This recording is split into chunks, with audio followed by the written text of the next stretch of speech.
Welcome in to Check the Mic. Steve Palazzolo Sam Monson. We're live on YouTube. We have a monster show here today. A lot of fun here today. We're talking risers and fallers in the draft. We have some questions that came through Twitter and the Discord. Want to address those. Already see questions in the chat talking about Will Campbell because we're going to discuss Will Campbell, Shamar Stewart, some of the outliers in this draft and what we do with them. So going to have a little fun discussion here today about the draft, Sam. You ready to go? Yep, let's go. Now, we also had, do we want to have mug talk? Again, we had people send in mug options to us. What's our favorite? I've got my favorite. Yeah, I don't even want to drink out of a normal mug, to be honest, when I have my 5-year-old Yeti here. That's my answer. Okay. We're turning this into a thing, mug talk. I'm back to the at least thing multiple people. Wine glass. Multiple people liked it, so. Multiple people. Something else you'll appreciate, since you like to make fun of my weight and breaking chairs. I just broke my X chair, former sponsor of the show. Leaned back. So if I listen, this just full warning, if you're watching on YouTube, if I lean back and like almost fall over, like if I do one of those, just saying, and like over the course of a 2 to 3 hour show, the way we like to operate, I'm gonna forget and I'm gonna almost fall, and then at some point the whole thing's gonna snap. And we've got quite the blooper on our hands. We've been doing a show together for somewhere in the region of like 10 years now, right? Like a decade. Yep. In that time, if we were assigning a count for how many chairs you've destroyed versus how many chairs I've destroyed, what do you think we're at? Oh, it's like 15-1. Right. I broke one where I took the footrest thing off it. So I'm definitely at 1, but I think I'm only at 1. I'm probably at 15. I mean, if you think about the fact that we got the new studio, the PFF studio, and we had like four stools. They got broke, all of them. Then there was 4 more stools. Then there was the 300-pound accessible chairs. Both of those got a little squeaky toward the end. And then you have my X chair, for which we forked over $1,600. Was comped to us. And this thing's been falling apart over the last few years. It's nothing against the X chair; it's my weight, right? I mean, it's just like things, some nuts and bolts are just getting loosened up and everything. I would love to have X chair back as a sponsor. If you guys could come back, get me a new chair, please, and hopefully it'll secure. Be nice and secure for me for at least another few years. I had an office style chair, with the back, the headrest thing, right? Which I no longer use, but not because I've destroyed it, but because on camera like this, having the weird head thing behind you looked strange. So I've replaced it with this thing, which doesn't have like a headrest. But again, it's not because I've destroyed it. So that one doesn't, I'm at 1. The one that I've destroyed is the one that I took the footrest off. You though are just you've laid waste to a series, like a whole office worth of chairs. Yeah, so it's been again trying to sit upright for the entire show. We'll work through it here. Anyway, it's more of like a rambly show because we don't ramble enough. Apparently, we went 3 hours on Monday going through the mock draft. As I said, a thought exercise. We talked through sometimes you press the button too early and we make the wrong pick, and sometimes we offend a team, but that's fine. It's a thought exercise. Go back and check out Monday if you haven't already. Today, though, we'll dig into some of the players that are rising and falling on the various boards. Okay. To be clear, though, that wasn't – we were going to pick him anyway. I just went a little early by mistake. Maybe, but I may have forgotten that Abdul Carter was available. I forgot that Abdul Carter was available. Will Campbell. I forgot. We'll talk Will Campbell in a little bit. Let's start with this. Offensive risers. So there are players that are moving up in mock drafts, that are moving up on the consensus board. Let's go through some of these names. Do you want to throw a name out to start, and we'll just discuss the part of the why, why these guys are moving up on draft boards right now? Well, okay. Let's start with the quarterback. Let's start with Jaxson Dart, because it seems. I mean, I've angered a lot of people on Twitter, shockingly, by posting his grinding the mocks chart, which just kind of funnily has his entire rise taking place the second he stopped playing any form of football. And who's upset about that? Who's upset about that? It's like, well, of course that happened. That's when people start getting into the system. Like, you know what I mean? Anyway, people are upset about everything. Like, you can't, this is the world. I just think it's quite funny that I'm not saying I don't understand the reason for it. I'm just saying it's quite comical that the second Jaxson Dart stopped playing organized college football, his rise up draft boards began and appears to be continuing. And it's funny because he's taken place in like a lot of the off season, the pre-draft process in a way some guys don't, but like he went to the Senior Bowl, he went to the combine, did all these things. And every time we've been to one of these things, it's like, oh man, Jaxson Dart's just flying, like he's rising. He's having a great Senior Bowl week, great combine week. I can't say I've really seen that at these things. Like okay, it's not like he's been bad at any of them, but I don't quite see this. Like every time we go somewhere, it's like Jaxson Dart, he's killing it this week. He looks amazing. I haven't really seen that, and yet that appears to be the consensus. Can you pull out JJ McCarthy's his metrics from last year, his rise? Because that felt similar, right? JJ McCarthy, we came out of the combine. Didn't it seem like he was like a fringe first rounder, and then coming out of the combine, it's like, well, JJ could go 4, right? We could be talking number 4 overall for JJ McCarthy, and a lot of the time that is based off of interviews. And that part I get, right? When you get in front of coaches and you get in front of, people that haven't met you yet, besides the scouts, you can impress. But I thought JJ McCarthy's rise was similarly timed. But you're right. Like we weren't sitting there at the Senior Bowl like, look, Jaxson, firing passes all over the place. He's the dominant quarterback here, which I think is always difficult to do, to see a quarterback dominate at the Senior Bowl. But it came out combine, same thing. Yeah, I'm looking at last year's now. It was so the timing was similar, but the rise was not as. So he rose from somewhere in the low high 20s, as in low in the 20s towards the second round. Late 20s is probably the better way of describing that if you're not a moron. The late 20s towards high up in the first round, in the same kind of time period. I love when you call yourself a moron. That's great. Is this I feel like this is as much a scarcity issue at quarterback. And look, we're running out of scarcity. In case anyone did not hear the somewhat breaking news today that the Minnesota Vikings, per multiple sources, are not pursuing Aaron Rodgers. Now, Diana Rossini is taking a slightly different slant here because she was one of the original people that said, hey, the Vikings are mulling this thing over. And she's kind of doubling down on that, like, oh, they're still thinking, right? Like they're not pursuing him at this time, but they're still thinking. So the door's still open. So we're gonna keep that drama going. But my point here is, if the Minnesota Vikings are fully in on JJ McCarthy, they're planning on moving forward with him as expected. We are down to the Steelers and the Giants in the Aaron Rodgers sweepstakes. The Giants have been bringing in all the alternatives, Russell Wilson and Jameis Winston. We're running out of spots. If the Steelers go get Aaron Rodgers, I think they're out of the first round, second round. I think they're out of the day 1 or 2 quarterback world, and it leaves just the Giants and the Titans. So I think we are running out of spots here. But I think Jaxson Dart's initial rise was because, hey, the Steelers are at 21. There's 3 teams at the top that need quarterbacks. We're running out of the musical chair options, though. Yeah, we are definitely like that.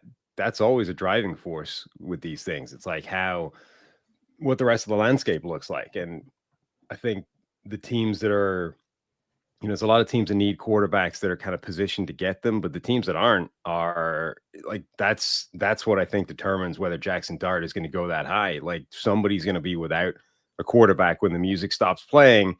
And if you're that team, Jaxson Dart might be the only option available to you. Like it does appear to be, like he appears to be a consensus QB3 aside from anything else. So if you need a guy and the top 2 are gone, he's the one. But I see the chat mentioning Chris Sims, and we always have our annual visit from Chris Sims. I was disappointed in Sims' quarterback rankings.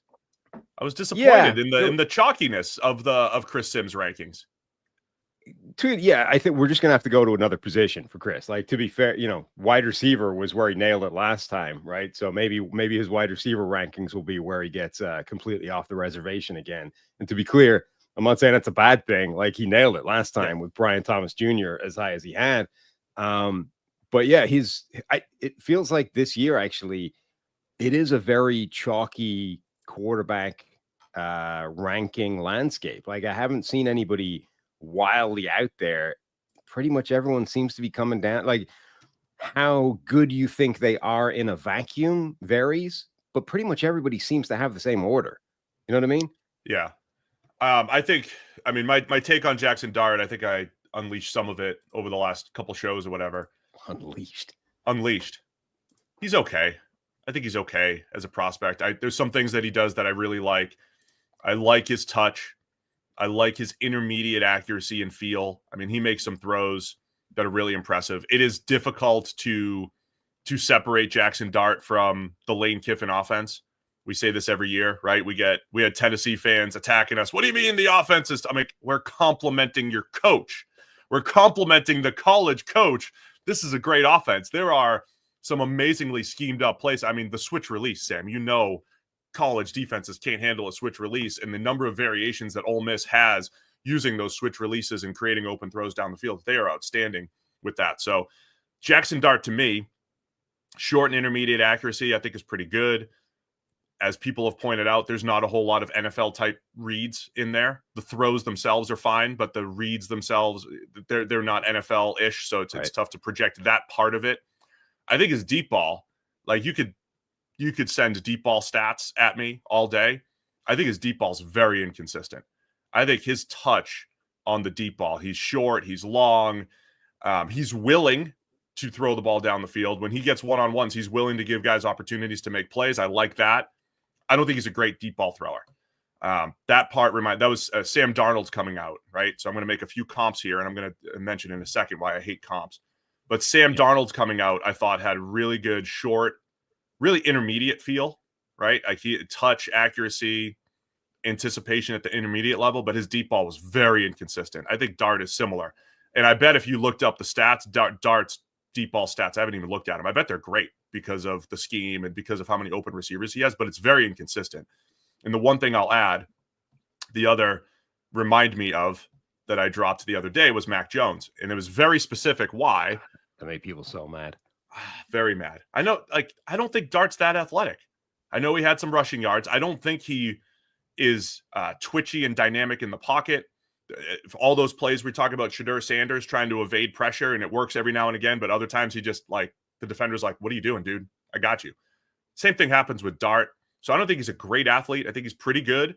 And so I don't think I don't think his arm's great. I don't think the RPMs on his arm are all that good. He has some good throws, Dart, when he's getting hit and on the move. Some of his best throws, like his arm strength shows on those plays more than anything. I don't think his pure RPMs are there. So I think he's okay as a prospect.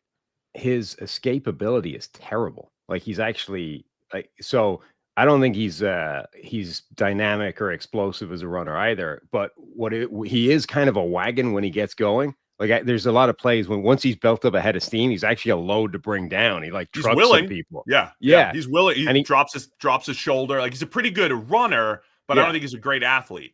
But it's like getting to that point. Like you can take him down before he gets anywhere near that point pretty easily. And there's some plays where they like dial up, a QB run. You're like, that's not going anywhere. Like he's never going to make that play. And I think his escapability in the pocket is actually not particularly good at all. Like he's not got that instant, quick spin, quick twitch away from a guy to make him miss. That I think is not a plus at all, particularly like even in this draft class. If we get beyond, all of them, his would be below average within this class in terms of the athleticism, the dynamism, the escapability, all that kind of thing. His best trait, though, to me, I think, is when he reads it, he has probably the best.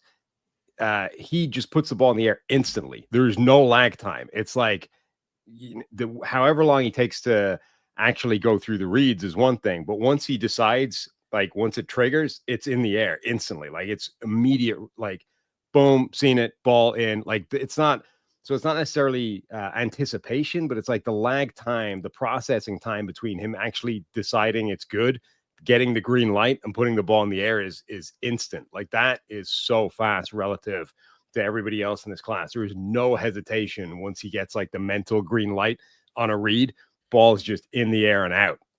Talking Jaxson Dart from Ole Miss here. If you're just tuning in, we're talking some risers on the offensive side of the ball. So we've seen Jaxson Dart. Where is he up on the?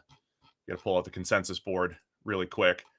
Coming out of both the Senior Bowl and the Combine, we've seen him rising up the consensus board, rising up mock drafts. He's still at 34 on the consensus board. I've learned that I think this consensus board that I'm using lags a little bit. I think it's a little slow to move. It's very informative though. This is the peak for Jaxson Dart. By the way, Jalen Milroe down at 59. He peaked at 10 at one point on this consensus board. We're not necessarily talking about him, but Dart is QB3 on the consensus.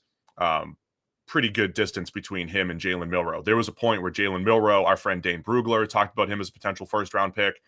I mean, we know that Quinn Ewers has been talked about as a first-round pick. Those guys are down 59 and 70, respectively. Dart is up at 34 in his own tier, essentially, as QB3 on the consensus board right now. I was curious, can I share my screen and show this Shiny app thing, or will that break the entire stream? Somebody shout if I can do that. Otherwise, I'll hold off for now rather than Ben, talk to him in our stuff. But here. It's interesting because one of the, Ben says try it. That it's not uncommon for a chart to look like this, right? That for that giant rise to take place, basically since the football season started, but it isn't universal. Like that's not, I mean, if you look at the rest of the guys in this class or the rest of the top guys, you'll see Shedeur's has been basically the whole way, right? Like he's fluctuated a little bit, but he's been in the top 10 the entire way. Cam Ward had a rise right up to the top of this draft, but it started a lot earlier, right? Like it started basically as soon as he started playing football in Miami. Darts is interesting because it's like, actually, if you look at the season, his stock's going down as the season's taking place. And then as soon as he stopped playing football, that's when the rise started. Yeah, Dart is pretty. I mean, we're talking round 3 all the way through January, right? We're through the end of the college football season. He's in round 3, and it is a pretty steep rise, January into February, and now into March. Jaxson Dart up into the high second round type of range. So yeah, it's pretty steep. And look, I think people are liking him in the interviews. I think he's got this interesting, good relationship with Lane Kiffin, and they seem like they had fun banter and back and forth. There's probably reasons to like Jaxson Dart, and I also like him as a developmental type of prospect, but I don't think he has the tools that people are going to love in the first round. And you could make the same argument about Shedeur Sanders tools wise. Is he standing out as like got to have him in the top 5? I don't think he is. I think there are actually a lot of similarities between Jaxson Dart and Shedeur Sanders. But then so there's a couple of things. Number one, there are things taking place after the football season that would propel you up a draft board in terms of interviews, all those kinds of things. He was at the Senior Bowl, and a lot of people were impressed by him there. The other thing is, like, stakeholders are getting involved after the season. Like it's like the way certainly I do the draft stuff, less so you, who actually, tracks college football during the season stuff. But like, there's a lot of people that do not look at these guys at all until basically after the NFL season. So January is when you're going to start looking at these guys. Obviously scouts, that's not the case. They're in this world all the time, but like significant stakeholders get involved once it gets to January, February, March, and that, makes sense. So particularly, I mean, this database is all based off mock drafts, right? But a lot of mock drafts are based off what you're hearing from sources, right? Now, other guys are predictive. They're based off their own analysis, but a lot of these are based off, like, I'm hearing from an NFL personnel guy or a general manager or a coach. The first time they're getting involved in watching the tape isn't happening until after the NFL season. So there's logic for it. It's just even just compared to the other two guys, it is interesting seeing his graph and the kind of giant rise that's taking place right now relative to the other two. It's a good point worth reminding people. As you mentioned, local scouts have a good idea on all these players. They essentially present before the combine. Teams have their draft meetings. Coaches start to watch the film. The GM has a general idea, but they're not like grinding the film all through the fall. They're kind of keeping a vague idea. A lot of the film analysis, not just in media world, but in the NFL, is happening January, February, and in the offseason, with an eye toward, okay, we've got this guy's body of work. Let's go back and analyze it properly, in addition to all the meetings and one-on-ones and things that are happening. So last thing I just want to mention on Dart, and we'll repeat all of this when we do our QB ranking show at some point here. the Florida game is the one that keeps coming up. I saw our friend JT O'Sullivan talking about that. He essentially threw like 4 game-ending interceptions against Florida. A couple were dropped, 2 were caught. I would love to get JT's take on it. I don't think it's as bad as it looked. Some of the interceptions were bad, like thrown into triple coverage type of deals, which, by the way, I don't think Dart does that. There was not a lot of times where I saw him just purely misread coverage and chuck it to the defense. He did it against Florida a couple times, but 2 of them were miscommunications, right? You're down a score, you're trying to make a play. And I have a lot of empathy for those when you're expecting the receiver to keep running, even outside of structure, and he stops and it looks bad, like you just threw it to a safety or you just threw it to a corner. It wasn't as bad as it looked even on film. There's 2 times he's expecting his receivers to stay on the move and they stop. And it looks like he throws it right to Florida. Now, there's a couple times he threw it right to Florida. That's how many times this happened. But it was probably like 2 bad and 2, this could be on the receiver as well. So I'm just trying to say I don't think it was as bad as it felt. As a Florida fan, I'm watching this thing being like, what is this implosion from Jaxson Dart? But when you watch the film, I don't think it was as bad. So the Florida game will come up, and look, it's a viable point to bring up in this comeback clutch time. There were some questionable decisions in there from Jaxson Dart. I mean, anytime you're trying to parse how many of the terrible game-ending plays were his fault, it's not good. 2 out of 4, only 2 out of 4. Other offensive risers recently, Omarion Hampton is a guy we've talked about, the running back out of North Carolina that is getting mocked as the second running back off the board. Not just the second running back behind Ashton Jeanty, but the second running back in the first round. Ashton Jeanty currently at number 7 on the consensus board. Omarion Hampton has hit his peak at 31. For people tracking the consensus board, as I have through the last few months, it used to be Jeanty's top 10, and then the next chunk of running backs are like in the 50s. And Hampton has jumped up into 31. We see him mocked to the Denver Broncos quite a bit. So you're showing that rise for Hampton, which is, again, pretty steep after the season here. Yeah. It turns out this actually works reasonably well. So we can do this. Use the grinding the mocks thing. You can Google that and find our guy Benjamin Robinson's website, which shows all this data. Massive surge up the board there recently for Omarion Hampton. Big part of that is the combine. Obviously, he was there, looked impressive, put up some good numbers. But it is interesting how much he's closing on Ashton Jeanty, who has been like the consensus, not just top running back, but elite level player, all-time production this season, crazy prospect. And all of a sudden this is becoming, even look at this. This is like the top 4 running backs effectively consensus wise. Hampton is leaving the gaggle of the other 2 and joining Jeanty. Like he's bridging the gap between the 2 in the last few weeks. Is this we got a little Jeanty fatigue, or because we look, we always say there's a million opinions out there. You'll find somebody that has. Yeah. We found many people that had Jahmyr Gibbs over Bijan Robinson, which in hindsight doesn't look crazy. It's a fine take. We're starting to get some of the Omarion Hampton over Ashton Jeanty opinions. I don't think I'm going to land at that opinion. I think Jeanty's the clear number 1 here. But as we say all the time in the draft, if 3 years from now Hampton's the best running back or Travion Henderson's the best running back, we know that type of stuff happens all the time. So is this crazy to think about Omarion Hampton actually challenging Ashton Jeanty as the top running back here? Again, I don't think you can say it's crazy. I do think it's a harder case to make than the Gibbs over Bijan one. Gibbs at least was a very different type of runner. And if you were making the case at the time for Jahmyr Gibbs over Bijan Robinson, what you would be saying is, look at this explosiveness, look at this home run ability, like one instant and he's gone, like blip touchdown, right?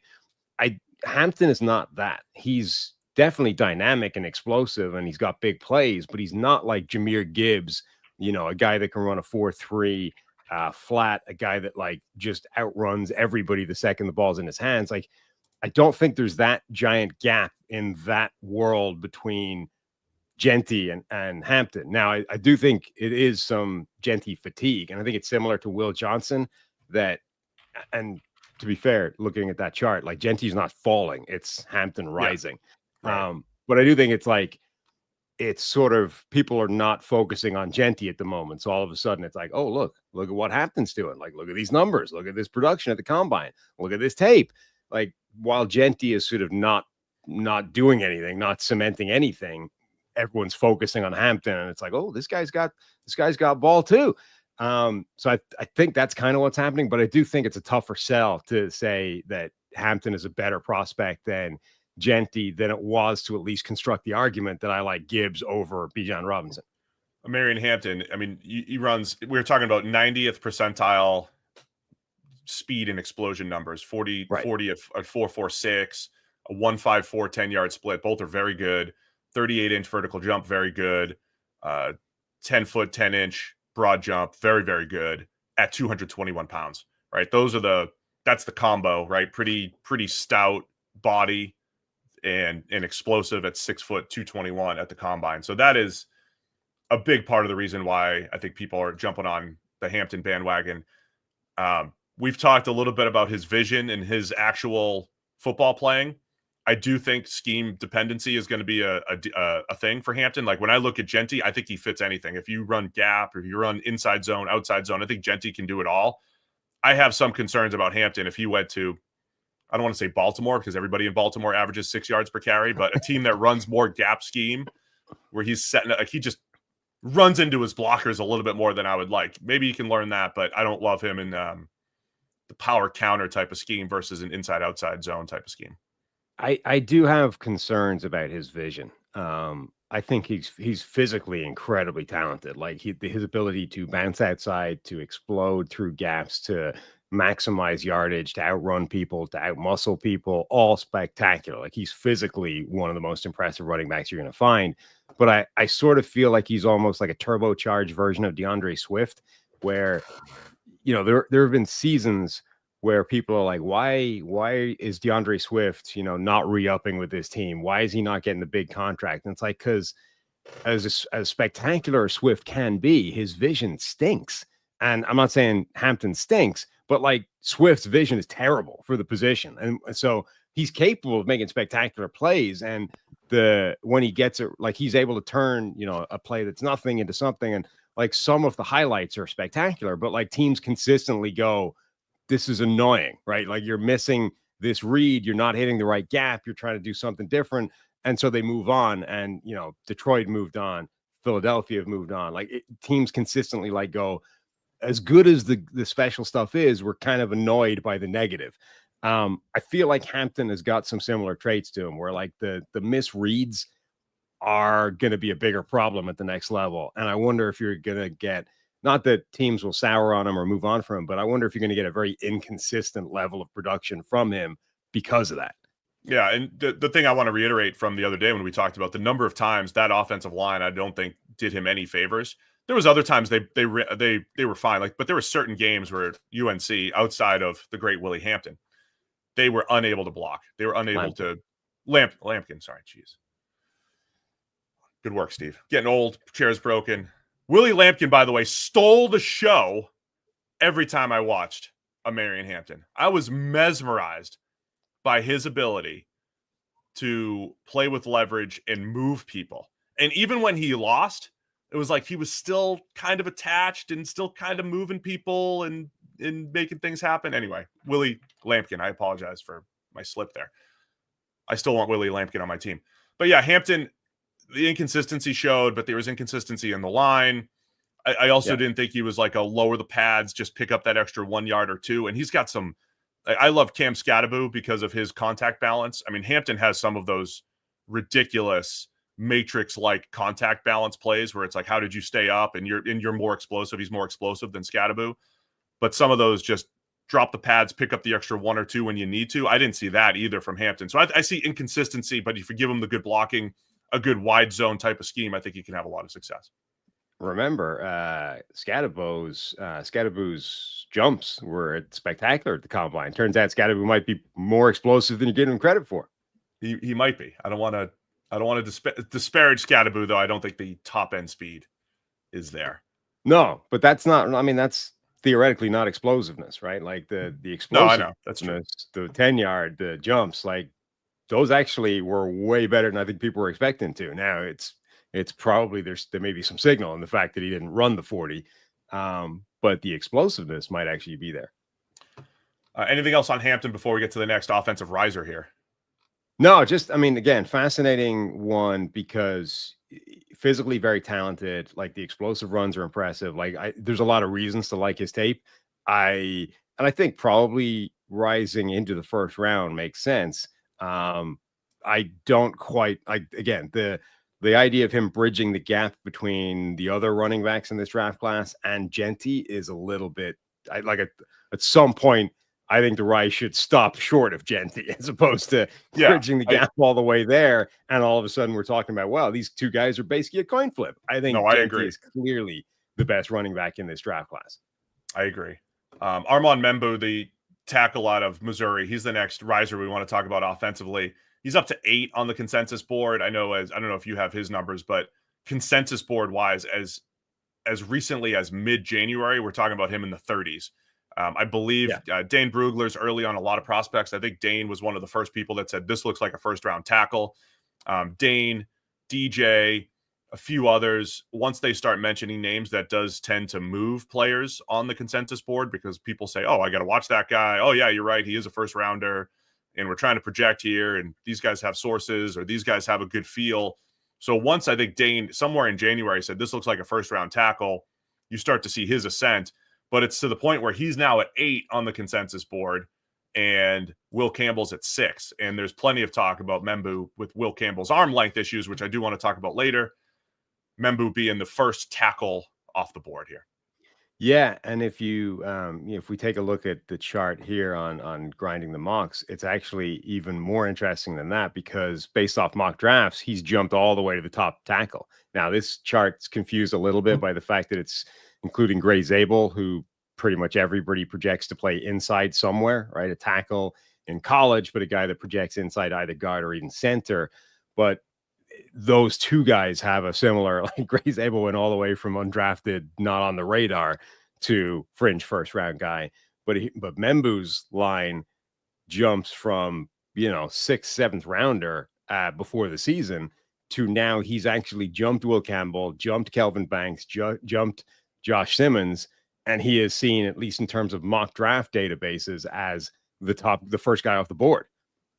A big part of his rise was, I think, also, so I think his rise has coincided with Will Campbell's descent, so to speak, or his arm length issues, right? I mean, that is legitimate. Like if Will Campbell just came in at 33-inch arms, I really don't think you see the rise as much from Membou here. But now people are saying, all right, we believe in ticking those boxes, and Membou does it. 33.5-inch arms for him. Ran a 4.91 40. There was some comps to Tristan Wirfs, not too many tackles running sub-5 40s. Pretty good 10-yard split at 1.74. So he had a good combine. And honestly, I think it's just the arm length was in his favor as far as comparing him to Will Campbell. I think there are people that are torn on Kelvin Banks. Membou, I see the chat talking about him as a guard, but I see far less of that in draft media. I see a lot of draft media saying this guy's a tackle, but Will Campbell, Kelvin Banks, those guys could be guards. You mentioned Gray Zabel, who will be a guard or a center at the next level. So as far as pure tackles go in the draft, it's Membou for most. Who knows? He could land either way. Membou and Josh Simmons, I think, is more people, the guys that people trust to tackle the most, I would say, as far as measurables go.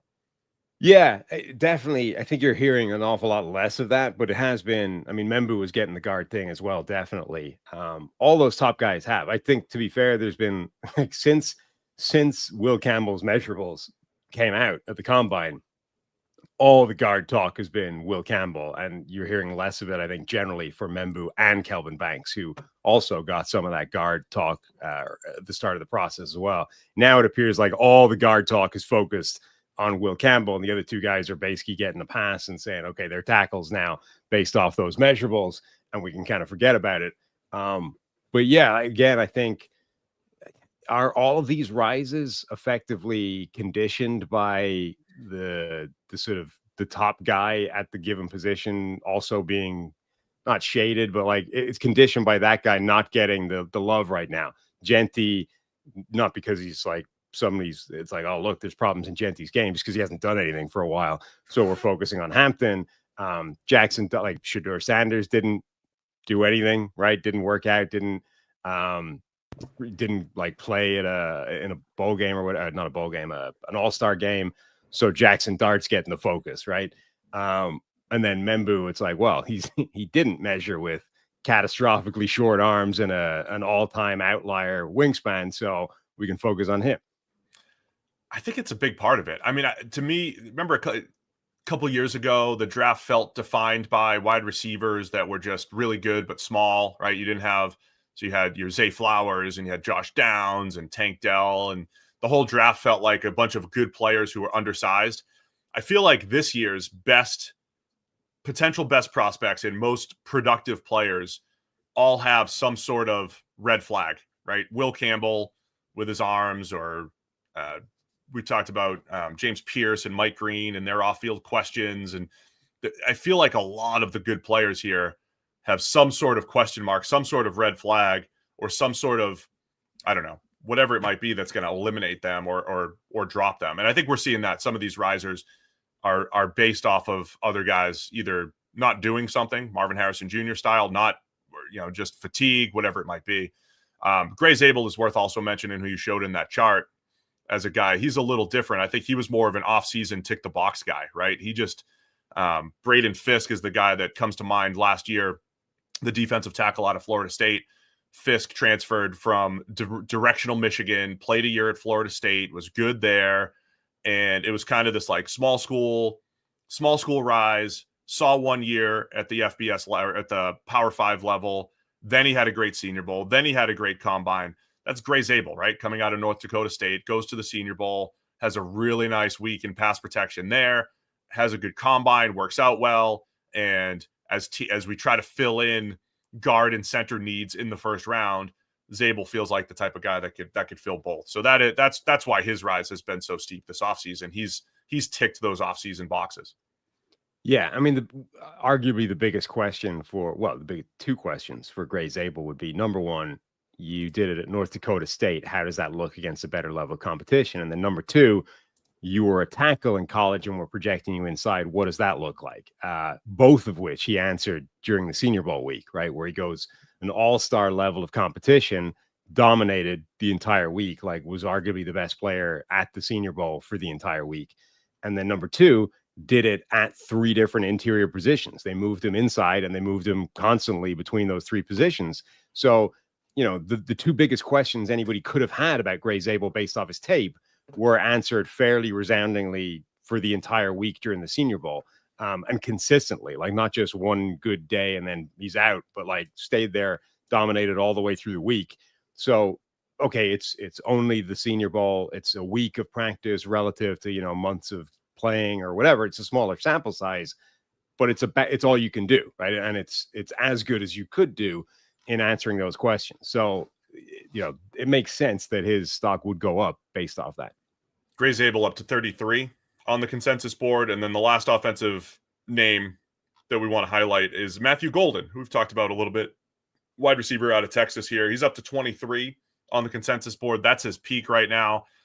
We put him at 12 in the Cowboys mock draft the other day, which we said, hey, this is something wild that could happen. We hear enough people that really like Matthew Golden. Plus, he just ran a 4.29 at the combine. Well, that same day, Daniel Jeremiah came out with Matthew Golden at 12 for the Dallas Cowboys. I think that's an actual realistic potential landing spot there to get the theoretical speed threat opposite CeeDee Lamb. Now, I will say, I'm asking around the league, Sam. I have yet to talk to anyone who felt like Matthew Golden was fast. I haven't on the football field. I haven't talked to anyone yet. So I'm not, I thought I might be, getting some hate for that take. Like, oh, this guy doesn't feel 4.29. I love a good 4.29 guy. Love that. But I don't think he feels that fast. Isaiah Bond, his teammate, felt that fast and ran the 4.41, said he was going to break Xavier Worthy's record and all that. But when you watch the film, Isaiah Bond felt like the speed receiver and Matthew Golden felt like the technical, really good route runner, which is an awesome skill and ability to have. but he doesn't play like 4.29. So I think that's going to be interesting to figure out how teams evaluate Golden. But there's enough smoke and enough people calling Matthew Golden wide receiver 1 in this class, even compared to even Ted McMillan from Arizona. Yeah. Steve Smith Sr., former, elite, like all pro level NFL wide receiver and friend of the show. He has him as wide receiver 1. Now, he didn't rank Travis Hunter, so I don't know how he feels about Hunter, like whether he would be his wide receiver 1 and he's just treating him as a corner. But he had Matthew Golden over Ted McMillan, over Luther Burden. Like, he had him as wide receiver 1 in his list. So it is becoming that's becoming a more and more popular take. And I've got their mock draftable, not mock draftable, grinding the mock charts ready to rock as well. Now, this one's especially good from our point of view because it's giving the Jayden Higgins propaganda as well. I didn't do that. That was just in there. Oh, but wow. Higgins. Again, it's like McMillan, Luther Burden, Ibuka from Ohio State. Those are the 3 guys that have been like consistently in round 1 all the way through the process. And then there's the dark blue line is Matthew Golden's rise, which, to be fair, it's not like Jaxson Darts, right? Started during the season and then just turbocharged the second we got to the offseason. And it's like, hey, this guy's really, really fast as well. Now, the media is going to be different, as we talked about. The media is changes are going to be different from in-season scouting and everything. But Daniel Jeremiah was the first one, I think, who really put Matthew Golden on the media map. And he said, oh, this guy looks like wide receiver 1 to me. And I think that's where you saw that rise, probably in January, whenever DJ got around to his film, tweeted this out, and then boom, there's the big rise. And then you have the combine. And so I see people saying, oh, Golden, people in the chat saying maybe Golden's going to land in round 2. I don't think anybody with a sub 4.3 anybody with a sub 4.3 going to make it into round 2 who's actually a good receiver. Not talking about like the guy that's like a legitimate project. I mean, Golden, if you're writing notes on what do you see from Matthew Golden, you're going to say good route runner, good feel, in and out of breaks. And then there's a 4.29 next to his name. Like, that's not getting out of the first round. Well, that's the thing, is that everyone, like, the 4.29 shocked people. That's not why. It's like everyone loved his tape, and you were starting to hear more and more of Matthew Golden in the first round just based off, people are getting to his tape. And it's good. Like, he's a good route runner. He's like, everything's good here. And then, like, boom, out of nowhere, 4.29 rocked up, and it's like, and it turns out he's lightning fast as well, and actually outran, his teammate Bond, who was talking about breaking the combine record and all these kinds of things. And so number one, it shocked people, but I think it's generally being seen as like a positive, as opposed to it's weird. It's a strange disconnect because people, like, nobody, as he said, nobody thought he was blazing fast. And then it turns out, well, actually, you can add 4.29 to all the positives that you saw from his tape. But I think it's generally being seen as a good thing, as opposed to, an unexplained anomalous data point that we're tossing out. It's like, we already liked him, and apparently there's 4.29 speed here. And if you look at, PFF has some tracking data measurables, admittedly not at Texas, but before he got to Texas, like, his game athleticism score is crazy high. It's like 90 plus percentiles. So there is evidence that he is blazing fast on the field as well. 97.7 percentile 2 years in Houston, then that dropped to 78 at Texas. But there's at least evidence that on the field that is there as well. It just didn't necessarily show up last year. I have some takes as we get more of the on-field athleticism across different companies. I don't think it's directionally proportional to production. I think the more we get this athleticism data, maybe at like the very, very highest end, when you have a 98th, 99th percentile athlete, that's interesting. I think it's gonna mess with our heads, though. I think we're gonna overrate these athletes. It's not directly correlated to production. I think the NFL does a good job of not taking chances on bad athletes. So I think there's baseline athleticism, much like when we look at 40 times and everything. If you say, hey, Ted McMillan ran 4.55. You know, I saw DJ tweeting about that. Not a whole lot of top 15 wide receivers ran 4.55, or Mike Evans at 4.53, but Mike Evans is special at everything, and he went 13th or whatever overall, right?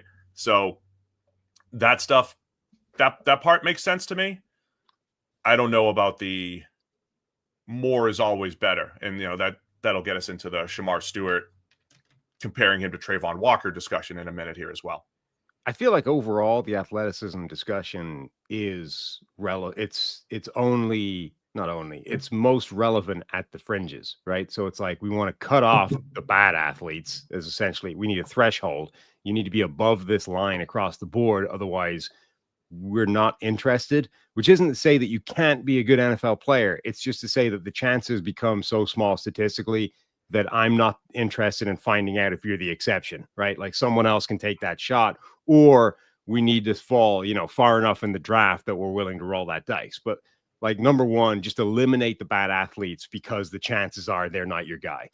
And then when you get into the world of like truly ridiculous athletes, like utterly insane 99th percentile, well, then those guys might still be freaky enough that we can, that it overcomes a lot of negatives. Like now, again, that you can get into some trouble. That's when you start chasing the Trayvon Walkers of the world. And it's like, it doesn't override everything. But, if like the reason the Trayvon Walker thing was so frustrating is because the comp was Aiden Hutchinson, right? Who was a really, really good prospect. It's like you had really good prospect who was pretty athletic, and you had utterly freaky athlete who was not productive at all, and you chose the freaky athlete. Like if the comp, or if the alternative, the comp wasn't Trayvon Walker or wasn't Aiden Hutchinson, it would be much more interesting. Like if we were evaluating Trayvon Walker against just like random normal prospect, then it becomes interesting, because you're like,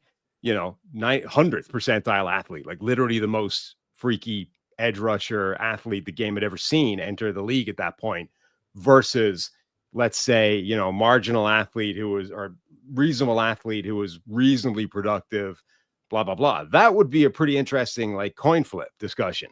But like that, the same guy against Aiden Hutchinson, the baseline of everything for Hutchinson was just too high for it to make any sense. Two things. Mike Evans was number 7 overall. That always messes with my brain, because it was Buffalo who traded up to get Sammy Watkins in that same draft. And I think Buffalo moved up from 11 or 12 or whatever it was. And it was always in my head, like, you traded up, you gave up a lot, I think a future first, to go get Sammy Watkins when Mike Evans came later, Odell Beckham Jr. came later.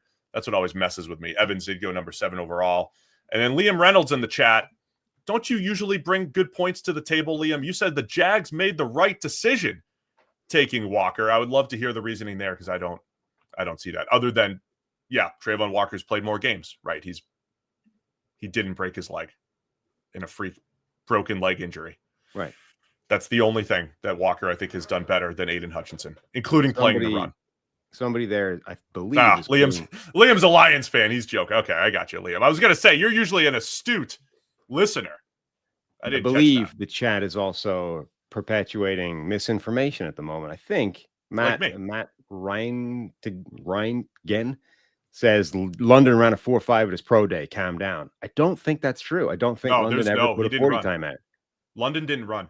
That's why it was kind of shocking when he went as the first wide receiver off the board in a class with Garrett Wilson, Chris Olave, Jameson Williams, those guys. I mean, he obviously 100% didn't run at the combine, but I'm pretty sure he skipped the 40 at his pro day as well. He never put a 40 out there. No, he did. He did not run. Again, in a deep wide receiver class, that may have been risky, but it worked out for him. Right. He was the top wide receiver, and he's obviously a very good player. But that is that's why I think he's the interesting one for McMillan, because the Daniel Jeremiah was putting those numbers out there, right? Like no guy that's run over 4.53 or whatever has been drafted in the top, those types of data points. London would be the guy that ruins that streak, and he didn't put a 40 out there. So it's like he probably would have run in that kind of ballpark and specifically did not put a 40 time out there, which is the only thing that allows you to like put these streaks, to put the tweet with those streaks out there. It's like, if you simply if we say Drake London ran a 4.55 and then count him where he got drafted, all of those tweets are less impactful because suddenly there is a guy that drafted there a couple of years ago. And now it's like, well, okay, there are exceptions that can be made. So was that a good time for McMillan to post? No. Is it the reason that you don't draft him in the top 10? Also, no.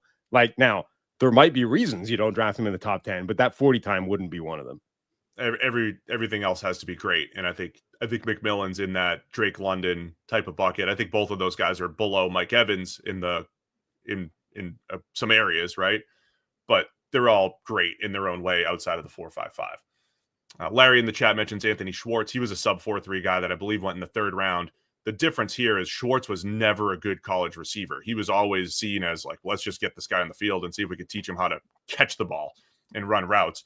Matthew Golden is already a productive college receiver who also ran a 4.29, which is why I say that guy's not getting out of the first round.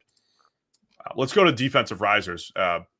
Shout out to producer Ben, who was like, you guys can do 25 minutes on the offensive risers. Like, oh yeah, we'll take you to 50. We'll take you right to 50, Ben. 25 minutes. Continue to underestimate how much we can ramble about 5 players. Ramble about 5 defensive. We were rambling about chairs for longer than that. We did start 5 minutes on chairs. Defensive risers, including let's talk. I want to talk Shamar Stewart later because we have 2 really good questions, which are about Will Campbell's outlier arms and Shamar Stewart's athleticism. What to do with it? You want to parking lot that? You want to? We'll have our Shamar Stewart.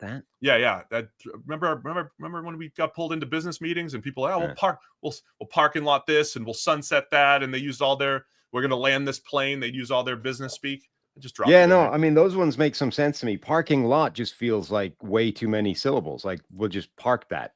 We're gonna park. Why do you need parking lot that? We're gonna park it for later. We're gonna park it for later. Park is at least can be a verb. Parking lot is not. Like, that's just a bad business term. We're going to pocket for later. As Walt's asking, who's the first safety on the board? Let's talk defensive riser. Nick Emmanwori, the physical freak, athletic freak out of South Carolina. Obviously, he crushed the combine, and he's rising up. Consensus boards, mocking the draft, all the boards, because the guy had an incredible workout, one of the best workouts of all time. And I think Malachi Starks, you're starting to get those two converging here. So Emmanwori on the consensus board is up to 26. That's his peak. Malachi Starks from Georgia had been as high as 10, and he's down to 24 right now. So those guys are converging, as grinding the mocks also shows. Yeah, it's actually a pretty interesting chart for the two of them. You've got a fairly consistent run there for Starks all the way through, a slight dip actually, really in the last couple of weeks, and then Emmanwori, who's had a consistent rise, and then boom, you get the combine, and we just go to the moon based off the back of that. So yeah, I mean, kind of tallies, right? It's interesting to see Starks though slipping after that combine, or at least the combine didn't arrest the slide of his draft stock given, and this combine was excellent as well. I'm telling you, I think Emmanwori is a good player too. I mean, I mentioned this a few shows ago. I think I am most scared at overrating great athleticism at the safety position. That one scares me the most. If you get a safety who just runs fast and jumps high, and you say, well, this guy has to be a first rounder, I think it is maybe the most overrated position when it comes to athleticism.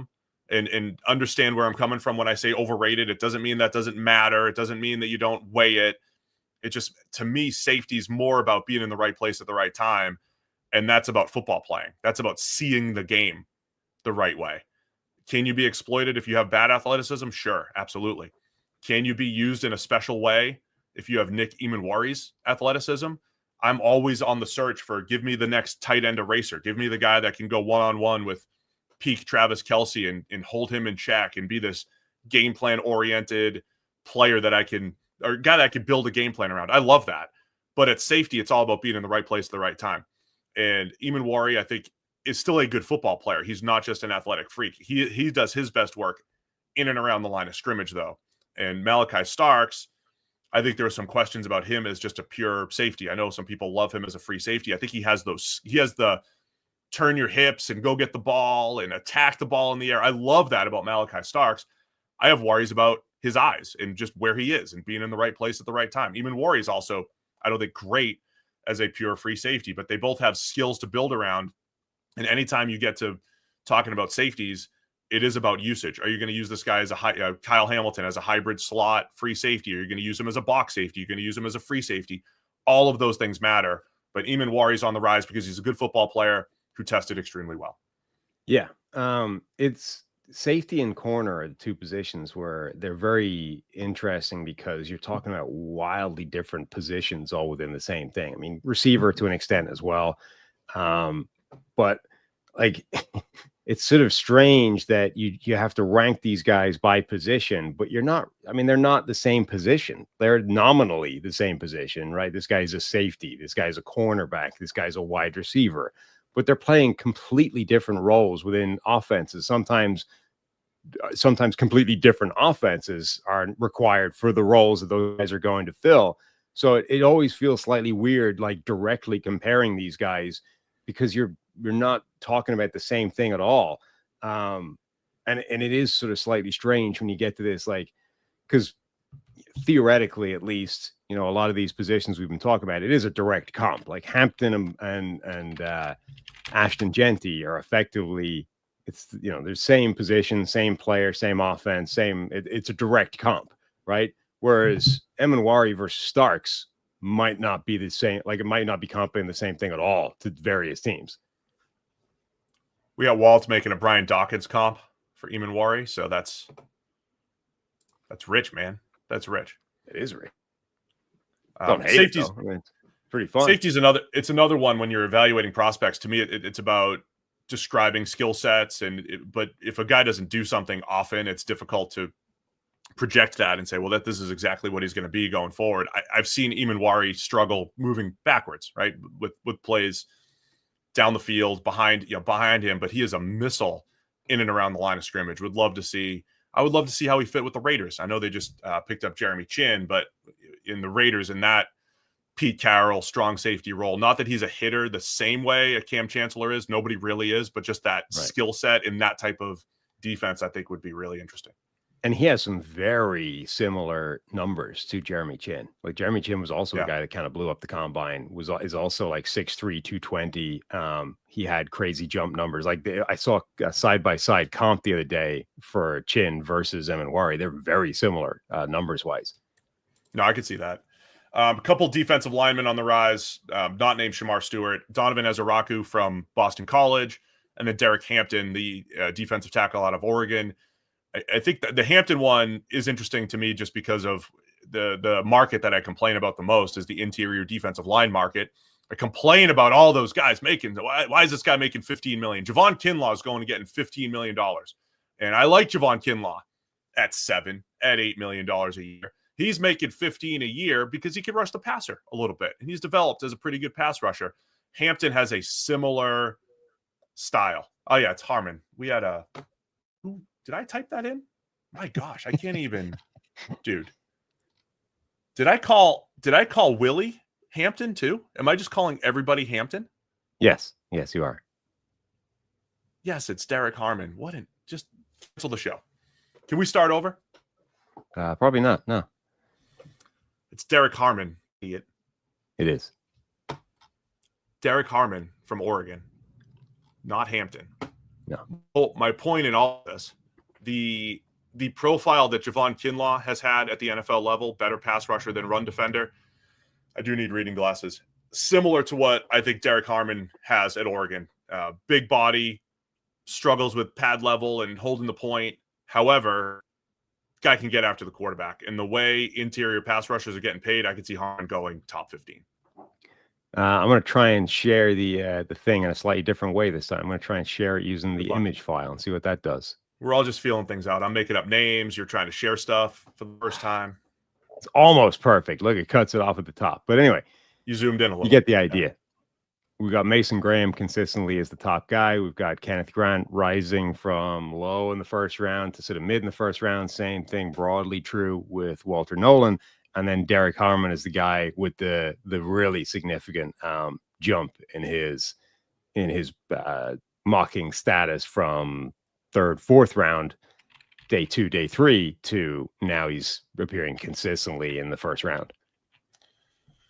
I typed the name in wrong too. I can't even blame Ben for this. I can't blame producers. I can't blame anyone else but myself. And I hate blaming myself. Ask my wife. Hate it. Hate taking blame. But here we are. I mean, I think I like this defensive tackle class. I think Mason Graham is the game record that deserves to be in the top 5 or 6 picks. I know you love Kenneth Grant, and I get that as well. Not too many dudes at his size move the way he does. He could be a disruptor. And then Nolan and Harmon can both also be disruptors. The next guy on the list is Tyleik Williams. Whole different style. I think he's a hold the point, run stopping type of nose tackle. But those top 4, I think they can all get after the quarterback and cause disruption. And given the way the NFL's going, all the money being spent to these defensive tackles, I could see all 4 going in the first round. So Harmon, I said he could sneak up into the top 15. I wouldn't be surprised if Grant, Nolan, or Harmon went in the top 15, just given the need to rush the passer from the interior and the way the NFL's valuing that right now. Yeah, I mean, look at the look at the money that Milton Williams just got, right? He just got something in the region of $25-26 million a year, effectively, depending on how that contract shakes out. If one of these guys, let's say they get drafted at number 20, right? That is a $16 million contract, not just a year contract. The saving that you make if you find one of these guys that can make a Milton Williams level impact, or even below a Diggy Zua level impact, if you can get a guy that can do that in the first round, you are saving an absolute fortune by nailing this guy, at the middle of the first round, in the 20s somewhere. So when we talk about the rookie contract quarterback, the same theory applies to all positions, obviously just not at the same scale. But when the surplus value of hitting on an offensive tackle, an edge rusher, a defensive tackle now, players that are making a ton of money in free agency, that surplus value is just increasing at those positions. That's why we talk about positional value. It's not, so to me, value is described in 2 different ways. It is, how much does this guy contribute to winning on the field? All things being equal, if you have a good defensive tackle versus a good linebacker versus a good receiver, how much do they contribute to winning if they're all just good players? And then the second part is, how much are you saving in money, basically? How much are you getting a cheaper option at this position? So positional value, and the reason why linebackers are dropping is because they might not contribute as much to winning versus a defensive tackle and a receiver, and they don't make as much money, right? So and usually those correlate, right? The NFL's pretty good with paying the positions that they think lead to winning more. That's, again, the argument against running backs. Now, if you're going to have a Jahmyr Gibbs and he's going to be a game changer, and you're going to have 3 other picks in the top 50 or the top 40 like the Lions did, you can handle that. But the positional value thing matters because of the rising prices of many of these free agents at those various positions. So that's why I could see 3 to 4 defensive. I could see all 4 defensive tackles going in the first round in this class. Yeah, no, definitely. Harmon was really impressive last year. Had 55 total pressures, had 25 defensive stops, PFF grades above 80 in both run defense and as a pass rusher. Was definitely, significantly better as a pass rusher. But this is a guy with a profile that absolutely plays at the next level. He's one of those guys that has what you described James Pearce as, disruptive, but struggles to finish. What we have talked about with Brandon Graham through the years, where there's a lot of disruption, but not necessarily the sack totals. But I'm even more okay with that at defensive tackle. I mean, if you were just going to disrupt on the interior, and then you let your edges clean things up and everything, I mean, this dude can disrupt, and I think teams are going to value that draft night. 94th percentile or better in pass rush grade against true pass sets, pass rush win rate all last year. These are really impressive. These are some of PFF's stable metrics, and the things you want to see pushed high into the 90s in terms of percentiles. Now, the last defensive riser we want to talk about, Donovan Ezeiruaku from Boston College. He's been on the ascent since the end of the season. I remember he caught my eye very early in the year, even coming out of 2023. And it just, I remember he was one of the got to text some people type of guys for me watching him. Like, this dude just knows how to play. I think his rise is different though. A lot of the other rises are traits based and physical workout based, and his workout was fine. But I think more people are just watching this dude play football, and it's like, this guy can win. And in this class where you have freak pass rushers and good athletes rising, you also have Ezeiruaku, who's just a really good all-around football player. I think it's the type of football player you can often get in the second round. I don't want to, he's only been Arnold Ebiketie, just a really good technical pass rusher. Who Ebiketie has not become a great player, but he's a good rotational edge. He went in the second round, but Ezeiruaku going in the first and rising, I think is great and says more about his ascent as a football player rather than just as an athlete. Yeah, this is the interesting one, I think, of this group, because it's not one where the reason for the rise is like an easily identifiable thing in the off season. It's not a guy that's gone and done something specific at a bowl, an all-star game, or crushed a combine, or whatever it is. It's just like he's just consistently rising up boards, and I don't think the rise has been as steep either as some of these other guys. Like, they haven't jumped a round or two based off the last couple of months worth of stuff. It's just he's slowly and surely creeping up draft boards, creeping up mock drafts consistently, going from that kind of second round guy into first rounds fairly consistently. And it is, I think, all based off just people getting to and through his tape and being like, he's just really good across the board. Again, like those PFF stable metrics, like everything is above the 79th percentile, right? They're all good. Maybe none of them are like 98th percentile, but they're all above like 79th or better. He's just consistently a really impressive player. As I mentioned, as far as defensive risers go, we'll talk a little bit later about Shemar Stewart in one of our email/Discord/Twitter questions and his rise and what to do with Shemar Stewart's elite athleticism. I was also supposed to do something else here. Let me pull that up here. Got to tell you about our friends over at Timeline. By the way, before we talk about Timeline, if you want to mull this over, the Lions have made a proposal, rule change to the NFL, that wildcard teams can be seeded higher than divisional winners. The annual discussion about the 9-8 or 7-9 Seahawks years ago, right? As the number 4 seed divisional winner, can the wild card team be seeded higher than the divisional winner? That has been proposed to the NFL. So you can mull that over in the chat. Discuss in the chat while I'm telling you about Timeline. Check the Mic, brought to you by our friends over at Timeline. You get 10% off your order of MitoPure at timeline.com using code Check the Mic at checkout. MitoPure is a supplement that can help you because it encourages cellular renewal. It works by promoting an essential cellular cleanup process that clears out dysfunctional mitochondria, aka your cells' battery packs. There are no supplements on the market that have better clinical research shown to be effective at targeting the effects of age-related cellular decline. With regular use, you'll see and feel the difference in the form of improved energy levels, better workouts, faster recovery, more endurance, and more. In fact, MitoPure is shown to deliver double-digit increases in muscle strength and endurance without a change in exercise. This is your year to be your best, most energized, most revitalized, so you can awaken the strength, power, and resilience already in you with the first and only supplement clinically proven to rejuvenate health at the cellular level. Again, Timeline's offering 10% off your order of MitoPure. Go to timeline.com. That's TIMELINE.com and use promo code Check the Mic. Do you have any initial thoughts on the what's that? That stuff can't get here soon enough. You desperately need the mitochondrial clear out so far today. Oh, I can't even say names. I'm breaking chairs. Just well, you can say names. They're just all Hampton. Everybody's Hampton in my mind. Just can't lean back in my chair. Look, can't lean back. Just a mess. Just a mess of a morning. Any thoughts on the divisional winners and the wild cards? 30 seconds.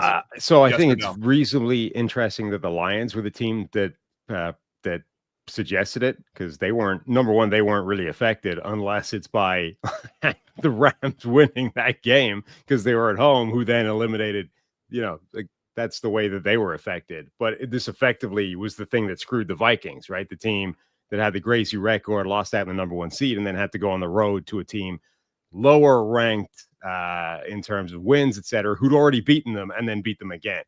I don't have a big problem with this conceptually. I think I'm fine with the idea that you get rewarded for winning your division, because there are times when Like everyone focuses on the bad side of this, right? What happens when your division stinks and you win it with like 8 wins and you get to host a playoff game against a much better team? Okay. But equally, there are times when your division's really tough and everyone beats each other up and you get 9 wins, and your 9 wins are actually better than an 11-win team who just played in a crappy schedule and got to beat up on a lot of bad teams. So I'm okay with saying you get rewarded for something for winning your division. Like it's an achievement outside of the playoff chase and Super Bowl rings and blah, blah, blah. I don't care that it happens, really. It's time to embarrass myself even more here. My wife has asked me to open this for her. That's an apple juice, right? Rather than like a miniature. This is an almond extract. This is not okay. This is not an apple juice bottle. Again, we're in this world where this could easily be construed as a wine glass full of booze. That could easily be construed as like a Jameson bottle. This guy was sick a few weeks ago. We couldn't get him a haircut. It's crazy. It looks like mine. And I cannot, Benny, you're gonna have to tell her this isn't gonna happen. Man, this is a rough. This is the worst show I've ever had. 9 feet tall and pushing 3 bills, and you can't open a small bottle like that. The cap is so small that I cannot, like, my hand wraps around it too much. I cannot open this. You're gonna have to smash it or something. Smash it open. I like to think that I've loosened it up for her. Yeah. Oh, Benny, tell her it's a no-go. This is a rough self-esteem day for Steve. It is really bad. I can't say names, broken chair because I'm fat, and I can't even open a simple bottle so she can cook. Tell her to watch the stream and show that I tried. Who's falling, Sam, besides me in my self-esteem? Offensive. We're on to offensive fallers now. We're off to we're going to the fallers. Yeah. So this is Shedeur Sanders, I think, is the interesting one because it feels like he's falling, and yet again, I can't find evidence of that being reflected anywhere necessarily. So, like, that makes it kind of like it's sort of the flip side of the Jaxson Dart rise, but again, you can't really find evidence of a big slide happening. Now, the grinding the mocks chart does show one in a way that the consensus board, for example, doesn't.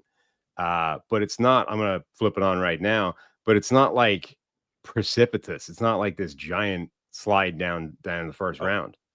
I think when we start to listen, so there's a lot of noise, and we call this lying season, but I think there are kernels of truth that you can latch onto. I can't remember who would have said it last year, but I think there were rumblings from NFL executives, right? When they do rare interviews and everything, and I want to get to that in a second. Les Snead was on Pat McAfee's show. There were rumblings last year, like, I think more quarterbacks are going to go higher than you think. And we thought, hey, there's going to be a top 3. JJ McCarthy could go high.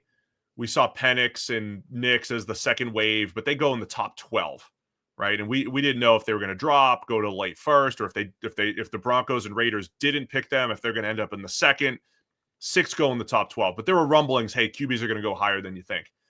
I'm paraphrasing Les Snead here on Pat McAfee's show, but I think he said something to the effect of, we're going to see fewer quarterbacks go in the first round than a long time. Now, a couple of years ago, Kenny Pickett was the only first-round quarterback. He may be either subtly trying to compare it to that year or kind of forgetting that there was only one that year. But his point is, in that year, Kenny Pickett, we were talking about, is Sam Howell, is Desmond Ridder, is Matt Corral, are these guys first-rounders? Just because of the desperation of the position. And the NFL said, nope, we're not that desperate. These guys are third-rounders, fourth-rounders, fifth-rounders.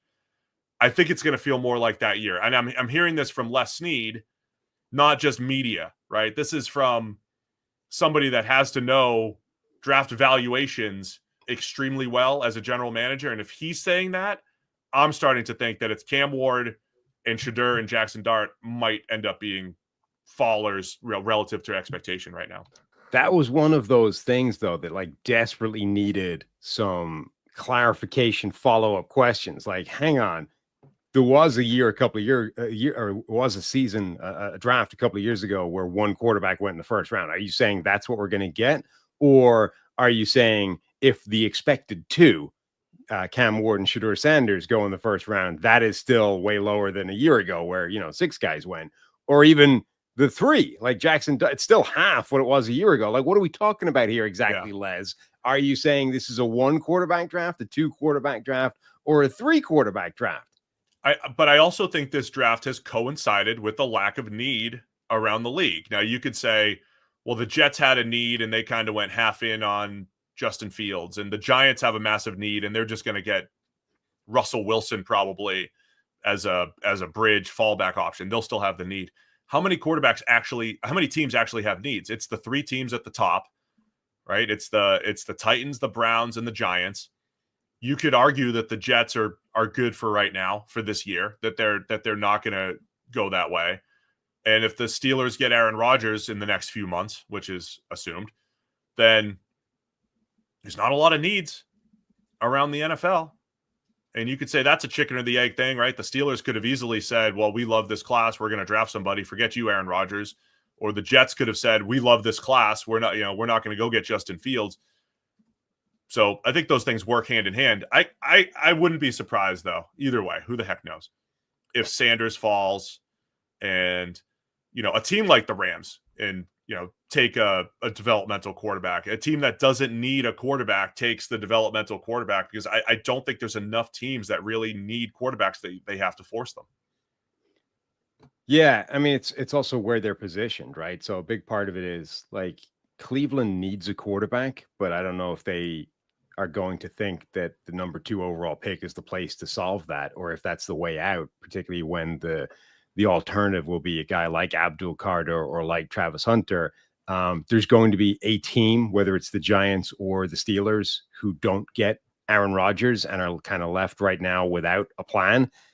That team is going to need a quarterback, but are they positioned in the right place that guy can be either Shedeur Sanders or Jaxson Dart, the QB 2 or 3 in this draft? Like, where these QB or where these teams that still don't have an answer are positioned, I think is relevant as well, because as much as the Steelers put themselves in this position and just have to draft Kenny Pickett at that spot, teams I think are really loath to do that. I don't think you're going to see a team, draft in the top 10, just take the next quarterback on the board if they think that guy is like a 3rd round player.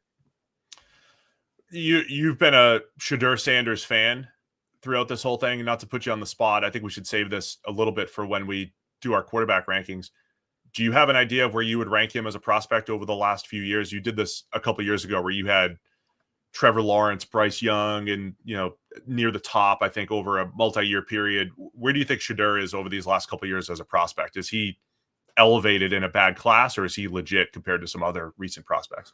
I think he belongs in the conversation with the 1st round quarterbacks in the last several years. Like, I don't think he's not a Kenny Pickett, right? I don't think he's a guy who doesn't belong in this conversation, who just happens to be there because this is a bad quarterback year. I thought a year ago that he belonged in that group of the quarterbacks that went in the 1st round. I think the same thing is true a year later. I think that's where he belongs. I get why people are less enamored about him, because the physical tools are not there in comparison to these, top quarterbacks that you want to see that from. But I think he's got other traits. Like, there are reasons that he belongs in that conversation, and his biggest negatives are not the physical tools. Like, if all of his negatives were like, well, this arm's a problem here, this, athletic, the physical tools are just, they're not great. They're not terrible. They're just nondescript to me. They belong in the middle ground that just it's not relevant to me. Since we asked for questions yesterday, so I will sneak this one in from our friend Liam Reynolds, who is in the chat already. Are the Browns building a dome because they're drafting Shedeur Sanders? A great question. That is good, subtle, the intricacies of Check the Mic and our takes. You have to be an astute listener to understand dome takes and how we've looked at Shedeur and is he a good fit in Cleveland? Are the Browns building a dome in the future, which they've announced, right? They're building a dome in the future because they're drafting Shedeur. Great question from Liam Reynolds. No. I said What did I say? Maybe. Hard maybe. It's more palatable now. Gonna say it's more palatable. When you're in a dome, you don't have to deal with can he cut the wind questions and things. I'm kind of sad that they're building a dome, aren't you? Terrible. Yeah, I hate it. I absolutely detest it. I think I'm surprised. Pete Prisco is from CBS. Love Pete. I mean, he is the quintessential old man yells at cloud guy. Yeah. But every now and again, he comes with this, new age, anti-boomer take. And he's not a weather guy. He's a dome guy. He's a great, pristine conditions guy.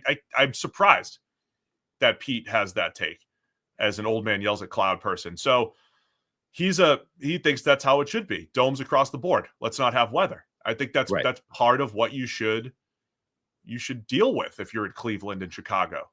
Yeah. It's funny to me, like anyone that thinks that the default way of playing football should involve no weather conditions is just hilarious. Like, at what point in the history of the game could that possibly be argued as fact? Like, this game, the origin of this game was like mud and slop. It was like the Battle of the Somme, right? Like, that was football for years. And then the forward pass was invented and it became slightly more, open and expansive. But like, you have to get really modern before you could even come close to making the argument that like this game is supposed to be played without any elements involved. While we're here, here's the comparison I would make. I love the pass game. Big pass game fan. Love a good pass game. I just don't want it to be too easy, right? I want you to earn it. So I love watching a good pass game, but I want you to earn it. And if you're able to pass in the conditions, or if you're just not, because the dome, too many dome type games that look like the old school Big 12, where it's 50-47. I don't think that's earning it. I think that's bad defense, and you have these pristine conditions. I like a good pass game where you earn it. The comparison I'll make really quick. When I was in college, Sam, college is a metal bat, right? As you know, metal bat league. Everybody in college uses metal bats. At UMass Lowell, our Division II conference, the Northeast 10, in the early 2000s, went to wood bats, which is crazy. We went to wood bats for college. And me, leading the league at ERA, or, being top 3 in the metal bat era. The next year, we have all these okay pitchers putting up ridiculous numbers because nobody could hit with a wood bat in college. It was like great for pitchers, but you got to earn it. It was bad baseball. It's just bad baseball. The Division II guys, nobody could hit with a wooden bat. So everybody had like a 1.5, 2 ERA. It was ridiculous. You should have to earn that ERA. You should have to earn your passing stats, not just be in a dome. So that's kind of how I feel about it. Yeah, I mean, look, there are times where the weather ruins the game, quote unquote, but there are also times where, like, everyone loved the snow game, right? The snow game was awesome. That was the best spectacle in the NFL last season, and now those are being just slowly taken out of the game. I think the conditions should be a part of any sporting occasion. Like, home field advantage was more than just like your fans being loud. It was home field. Like, there's difference in playing in Miami versus Buffalo. Like Kansas City in the cold in January is a relevant factor relative to these other things. And teams that were built in domes have to factor in that in January, we might have to go to the freezing ass cold somewhere and still do the same thing. If you just homogenize everything, I think it loses something. Like, you no longer have to factor in any of that. It's just everybody's built to play at 65 degrees inside. Like, it just feels worse. Embrace the weather. Don't put wood bats into Division II players' hands. Pretty simple stuff here. Pretty simple. The other offensive faller to mention here, Tyler Booker from Alabama, the guard, just had an awful workout. And it somewhat matters. I think athleticism, you would say, well, athleticism doesn't matter when you're blocking somebody, but there's a pretty good history of the best guards in the league are pretty mobile. They're pretty good at agility drills if we look at combine correlations. And so Tyler Booker having less than stellar workout, I think, does matter. And there's a reason why he's down. Oh, I'm on the wrong page again. He is down to 25 on the consensus board. He's been as high as 20. I saw young Michael Renner, who will be on the show tomorrow.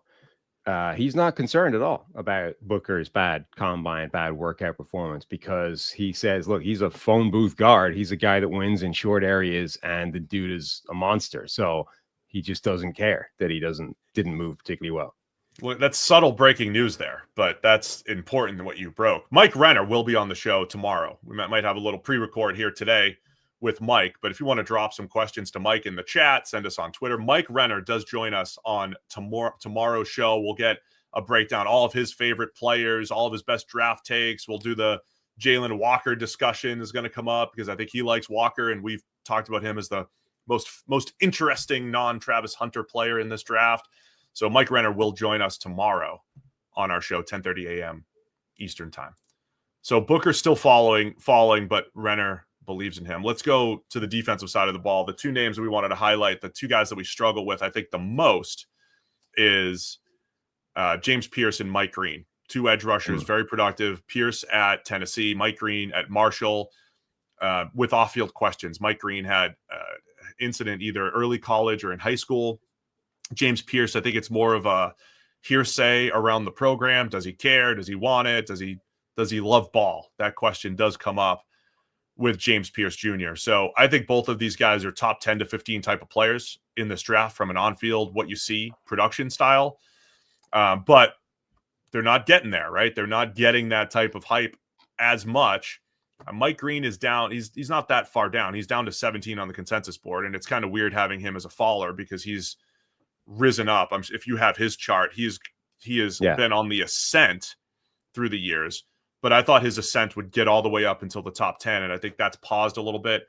Pearce was a guy I talked about as a potential number 1 overall pick at one point, and he's down to 20 now on the consensus board. Yeah, I mean, Pearce, I think, is the really interesting one because his has gone downwards consistently, and even I think independent of the off-field issues for him, people have been souring on his tape in a way that's slightly confusing to me. I mean, I get to a degree, I understand it, right? Like, I think there are some concerns of this tape, that lack of finishing, that there's a lot of plays where like you half make the play and then don't, in a way that it really felt like it should have, right? Given the kind of athleticism that he showed at the combine. But we keep talking about like all of the guys in the edge rusher position this year have got some kind of concerns or question mark or like, red flag of some description. Like in this draft of all drafts, it feels like you would be willing to say, let's not overthink it. Let's take the freaky athlete who's been incredibly productive and like figure out the rest later. You know what I mean? And yet it seems like we're nitpicking specifically his failing relative to these other guys, and he's falling, plus then the off-field concerns. Pearce is also one of the few players, I tweeted this a couple days ago, edge rushers with under 1,000 snaps historically who have gone in the first round. There's not a bunch over the last 10 years or so. Pearce is one of them, under 1,000 snaps. It's really not. And again, why was he not taking on a high workload? Tennessee like to rotate their defensive linemen. There's various reasons for that. But there's not a bunch of edge rushers who are that inexperienced. And I don't know if that somewhat works against Pearce as well. I had the list here. Fewest college snaps among first-round edge rushers since 2017. Gregory Rousseau was at 546. That's because he opted out of his COVID year, so he would have had another full season. So that was a rare thing. Adafe Owe, I think it was another COVID year issue. He lost some time, 744 snaps for him. TJ Watt had only 829 snaps. He was just kind of a one-year starter at Wisconsin. Joe Tryon-Shoyinka, 851, another COVID year type of issue. Lucas Van Ness at 940. And then Montez Sweat, Jalen Phillips, Trayvon Walker, all guys in the 900s, but under 1,000. That's where Jalen Walker is from Georgia. That's where James Pearce Jr. is. So they're both, Walker especially, inexperienced because he's split across two positions, and then Pearce being under 1,000. It's not like this cutoff or, yes or no, but it's just to me, it was an interesting data point for a guy that's played multiple years at Tennessee, but never really put together that 600-700 snap season of full production. Yeah, it definitely is. What I come back to with him, though, is, I mean, again, I get there are concerns. I get there are reasons to be a little bit leery of his tape, but he's not a guy that wasn't productive. Like, that's, I think, the bottom line. Ben Lindsay at PFF tweeted this chart out that was college PFF pass rush win rate amongst guys that are either going to go predicted go in the first round or have been first rounders since 2017. Nick Bosa has the highest pass rush win rate of any of those guys. James Pearce Jr. is 2. Like, he's behind Bosa only and just ahead of Abdul Carter this year. The next three guys were the guys from last year, Latu, Verse, and Chop Robinson. Then it's Chase Young, Myles Garrett, Micah Parsons. Like this, it's a good list at the top of this. And James Pearce Jr. is number 2 to only Nick Bosa. So even with the issue of finishing these plays, the guy's been incredibly productive. Like I feel I'm surprised that is being overlooked as much as it is for James Pearce Jr. Yeah, I think the bottom line for him, it's still going to be less about the on-field, the inexperience, the lack of finishing. It's still going to be about does he love ball enough? Those are the rumblings about Pearce and Mike Green falling again, because how much do people want to take that chance and bringing him in? So that pass rush win rate chart by Ben Lindsay that you mentioned, I think is also a good jumping off point when we talk about Shamar Stewart and where he ranks among other players as far as pass rush efficiency. If we want to get to that conversation now, anything else on Pearce or Mike Green here? No, I think that's it for those guys. So you brought up the Lions rule change. Have you got any takes on any of the other proposed rule changes? So the other one's the tush push. There's a few more. The Eagles have made a petition to effectively make the regular season overtime rules the same as the playoff overtime rules. Don't care. Couldn't care less. In fact, whatever shortens the game in the regular season is all fine by me. I don't care about. Sam's rooting for less work. Ending overtime as fast as humanly possible. In fact, if it was up to me, I wouldn't have overtime. You just have ties. Season. You just be like this. Yes, this team is 8-4-4 this year. Look, make it known, right? If you do not win this in regulation, the game is ending in a tie. If you don't want that to happen, make something happen, right? Figure out a way of winning or losing the game. It's on you. I'm sick of this. Like, let's play for overtime and let's deal with things there. No, man up, win the game, or get a tie, right? Deal with it. That's the way other sports handle this thing. You get a tie. You couldn't win it in regulation. Suck it up, right? Very European take of you. So I have look. It's not like the NFL is out here going, it is impossible for us to end this game in a tie. I would have some respect for that, but they're like, no, we're willing to say this game has been painful enough. We're ending it in a tie, but we're going to go through varying degrees of ridiculous overtime before we get to that point. If you are willing to accept the game can end in a tie, then just end it in a tie. We hate ties. I mean, ties are stupid, but so are endless, ridiculous overtime scenarios. So just end the game in a tie. What else you got for rules? The Steelers have proposed allowing teams to have direct contact with free agents and set up travel, et cetera, during the negotiation window. Because at the moment, you're theoretically only allowed to talk to the agent. And when you accidentally say that you talk to the player, you lose draft picks. I don't think it matters. Like, I don't think it matters. Like, what is the tampering? I guess the whole point of not having tampering is to give the team that a player's on the opportunity to re-sign that player. But much like you talking about overtime, look, if you couldn't re-sign the player by March, it's on you. Like, just open it up. Just open up. Like, the combine should be legal tampering period. Right, just do whatever you want at the combine. Bring the players in. The whole NFL's there. We're all in Indianapolis at the same time. Just let it go. Who cares who talks to anyone? Just go. If you couldn't re-sign your player by February 15th, it's on you. Just let everybody talk. Dealing with like, oh, did I say I'm going to lose a draft pick because I said I talked to this player? That is kind of ridiculous. I stand with the Steelers. Same. I think it's happening anyway. So just codify it and let it go. I'd also, I mean. Here's a question. Why is tampering a problem? What if we just legalize tampering? Yeah, just let people talk. Forget like this time period. Forget like during just let it go. Just let all tampering happen. Because we're still restrained by the salary cap and stuff. So okay, what are they? You can't. We're not in a world where like the rich team can just go and tap up another team's player and suddenly you can't sign that player because you don't have the money. We're still all restricted by a salary cap. So what's the harm in a team, the Patriots say, right? They rock up 9 months ago and let it be known to T. Higgins that, hey, if you don't sign with the Bengals, we're willing to make you, a $35 million a year offer on the open market. Let's go. Why would that be bad? What's the problem? I just let it out. Just no rules. Just let it go. Tom Brady could just sit there. I'm working for Fox, but I'm recruiting for the Raiders. He can do whatever he wants. Just go. It's not like the team that has the player still has the opportunity to re-sign him. You can still match whatever like tampering offer is coming down the pipe, but I don't see the problem. I really don't. I think we've created this like hysteria of, oh, this team's tapping out my player. Who cares? Like nobody cares. The Green Bay Packers apparently really hate the tush push play because they've proposed again banning it, and they've come up with a third separate reason for why it needs to be banned. Remember before, the reason was it was a play that required no skill. Now the reason is it's because of player safety, which I'm pretty sure has already been proven to be horseshit, and pace of play, quote unquote.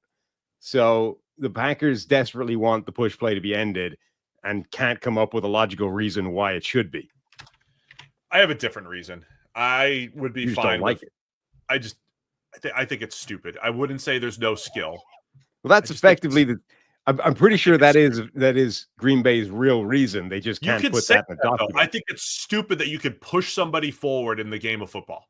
I think that's absurd that you could push somebody that has the ball forward in football. I think that's stupid. I don't care. I don't think there's enough evidence about injuries. I don't think there's because the whole point, like it's not the beautiful game, right? That's golf, but it's a beautiful game of blocking and setting up holes and stuff like that. You don't just like grab somebody and throw them forward. That's ridiculous. That is even allowed. There was a reason why the Leinart Bush push thing was so illegal, because it's like, well, of course you should not be able to aid a ball carrier and just drag them forward or push them forward or do any of that. Of course you should not be able to do that in football. That's absurd. Do it yourself. If Jalen Hurts Jalen Hurts makes this happen because the guy could squat 1,000 pounds. If that's the case, then why do you need a push? Just use your 1,000-pound squat legs to go forward on the QB sneak. It just seems like you should never be able to. It's think about this. You should not be able to push, drag, or aid anybody with the ball. It's ludicrous. Just block the people in front and let them run. But that's where I find it a strange thing to draw like a distinction. It's like you can push players out of the way, but you can't push the player through a player. Like why? We're forcing a ball over a line. Why does it matter how we're doing it? Yeah, you should be able to push people who don't have the ball. That's called blocking, right? Right. That's it. That's like a simple rule. But just don't touch the guy with the ball unless you're trying to tackle him. I'm not quite sure I understand why it's such a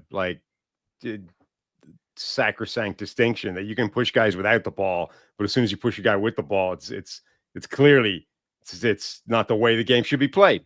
Because it's making the ball carrier earn it properly instead of dragging him. I mean, is it? Yes. If you clear the path for the ball carrier, he's not really earning that. He's just running into the space. I mean, this seems like a pretty clear distinction to me. I mean, it is a distinction. I just don't understand why it's a particularly important one. Anyway, this isn't even like an Eagles thing. I think if you're going to keep it, I think other teams should master it.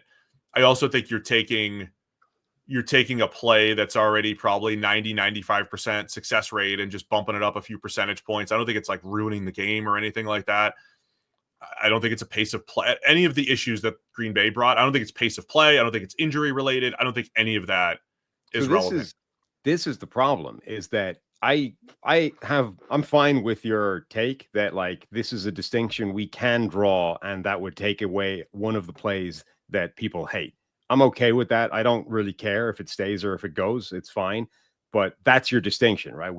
You can push players without the ball. You can't push players with the ball. The end. That takes the rule or takes the play out of the game instantly, and it takes away a play people like. What I find quite funny, though, is that people can't actually come up with a reason for it to be banned. Like the Packers hate this play desperately and are proposing to get it out of the game. And that's the way of getting it out of the game. But they cannot put down on paper a sensible reason for doing so, which is the real problem. Like very difficult to get behind a proposal to ban this play without actually coming up with a reason for it to be banned. That isn't just, I don't like the play. I forget who had a very logical answer to this when the story first came out that the Packers proposed this, which was like, you can't say injury, you can't say this. If you have a take that you should not push or pull the person with the football, I get it, right? And then that was the long take was, if that's your if that's your stance, that's fine. That's my stance. It seems ludicrous to me that you can aid the ball carrier, right? But I don't have any problem with all the other pieces of it. And I do suggest, I've always said, I think teams should have a full QB sneak package, right? Especially the more teams are going for it on 4th and short. You should have every QB sneak in the book. You should have the A gaps, B gaps. You should have the adjustment to wide zone. You should have play action off it. You should have the QB sneak pitch that didn't work for Buffalo a few years ago. You should have all of it. But it seems ludicrous to me that you can just push somebody forward anyway. Right. But that has to be like your case for it has to be simply that you should not be allowed to push or pull the ball carrier to aid his progress. And don't ask me why, because then we get into some trouble. But that's your case. I agree. If somebody wanted to do that, I wouldn't support it, but I wouldn't care. I just find it hilarious that like Green Bay are tying themselves in knots trying to make this happen and cannot come up with a reason that it makes any sense. Yeah, because now with those reasons, you're going to have some data that says injuries are up and pace of play, whatever. I mean, it is, I don't know. It's not the most fun thing to watch to me if you're like the way the Eagles play and with their long drives, but it's not worth, you don't ban it just because you don't like the style that the Eagles have playing. So anyway, let us know in the chat if you think you should be able to push players. All right. We had a couple emails or Twitter questions and some questions from the Discord. I wanted to connect them a little bit. So we have Elliot Sinjin on X. Can you name edge rushers with high athletic traits but poor production that went on to become elite NFL players? Is drafting on athletic traits and effectively saying, quote, the production will come later is a sound strategy? I guess I'm asking about the Shamar Stewart conundrum.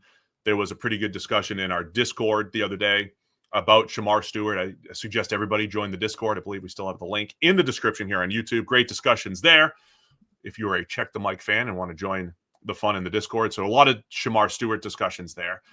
And I wanted to lump it in with this question from Dave on X, Chef DDS 89. Similar but different. Why do some NFL reporters think that Will Campbell can become the only guy ever to be a high ceiling left tackle with under 33-inch arms? So to me, the connection between these questions are, how much should these athletic traits matter? How much should we look at outliers? Because I'm looking at these as outliers, and there's different ways of looking at those. Shamar Stewart, Will Campbell, both interesting prospects, expected to go in the first round, who have a question. Shamar Stewart's is production, and Will Campbell's is arm length. I don't know where you want to start. I've got some reasons why I wanted to connect these two, but any initial thoughts on your end here? Okay, let's start with the Will Campbell thing. And the way this was positioned, Sam, when he says a high ceiling left tackle with under 33-inch arms, because he worded it that way, it's tough to push back against, because you cannot find an elite left tackle with under 33-inch arms in the NFL, unless depending on what's that? With under 33-inch arms. With under 33-inch arms. Unless you have Joe Thomas's range was between like 32 and 3/4 and 35, right? So throw out Joe Thomas. But you can find right tackles who have been very good. Braden Smith, Caleb McGarry's been pretty good. Luke Gedicke's been good the last couple of years. You can find right tackles who have been good, and I'm saying that because I don't care. There's no difference between left and right tackle as far as difficulty in today's NFL. And you can also find elite if you make it just 33, right? And so your friend Phil Perry wrote this article where he went and sat down with Dante Scarnecchia, one of the greatest offensive line coaches of all time, the Patriots offensive line coach for years, and he had him walk him through like the whole arm length thing, right? And he, at one point in this interview, in the sit down, Scarnecchia like holds up, thumb and finger, and it's like, you're telling me the difference between like we can work here is this, like 33 versus 32 and a half, right? Rashawn Slater, 33-inch arms. He's played elite at times in the NFL, not always, not consistently, but he's been an elite player at various times at left tackle. And the difference between him and Will Campbell's arm length is half an inch. You're telling me like this is the difference between we can be elite and he's a guard. He has to be a guard because you can't play tackle at that. So, I mean, that's number one, right? That I understand thresholds, and these are reasons why you look like, generally speaking, these guys do not work out, and that's why thresholds exist. But like, I don't think you can just say we draw a line at 33 and anything below 33 cannot work out. There's just no way. There's no history of that. And when you go half an inch bigger, you get a guy immediately who's in that category. And so that's number one. That article is interesting. You can Google it if you just search Dante Scarnecchia, Will Campbell, blah, blah, blah. You can find some quotes from it that are pretty interesting. But the whole thing, I think, is generally worth a read. There were a couple of quotes from Scarnecchia in it that I think are interesting.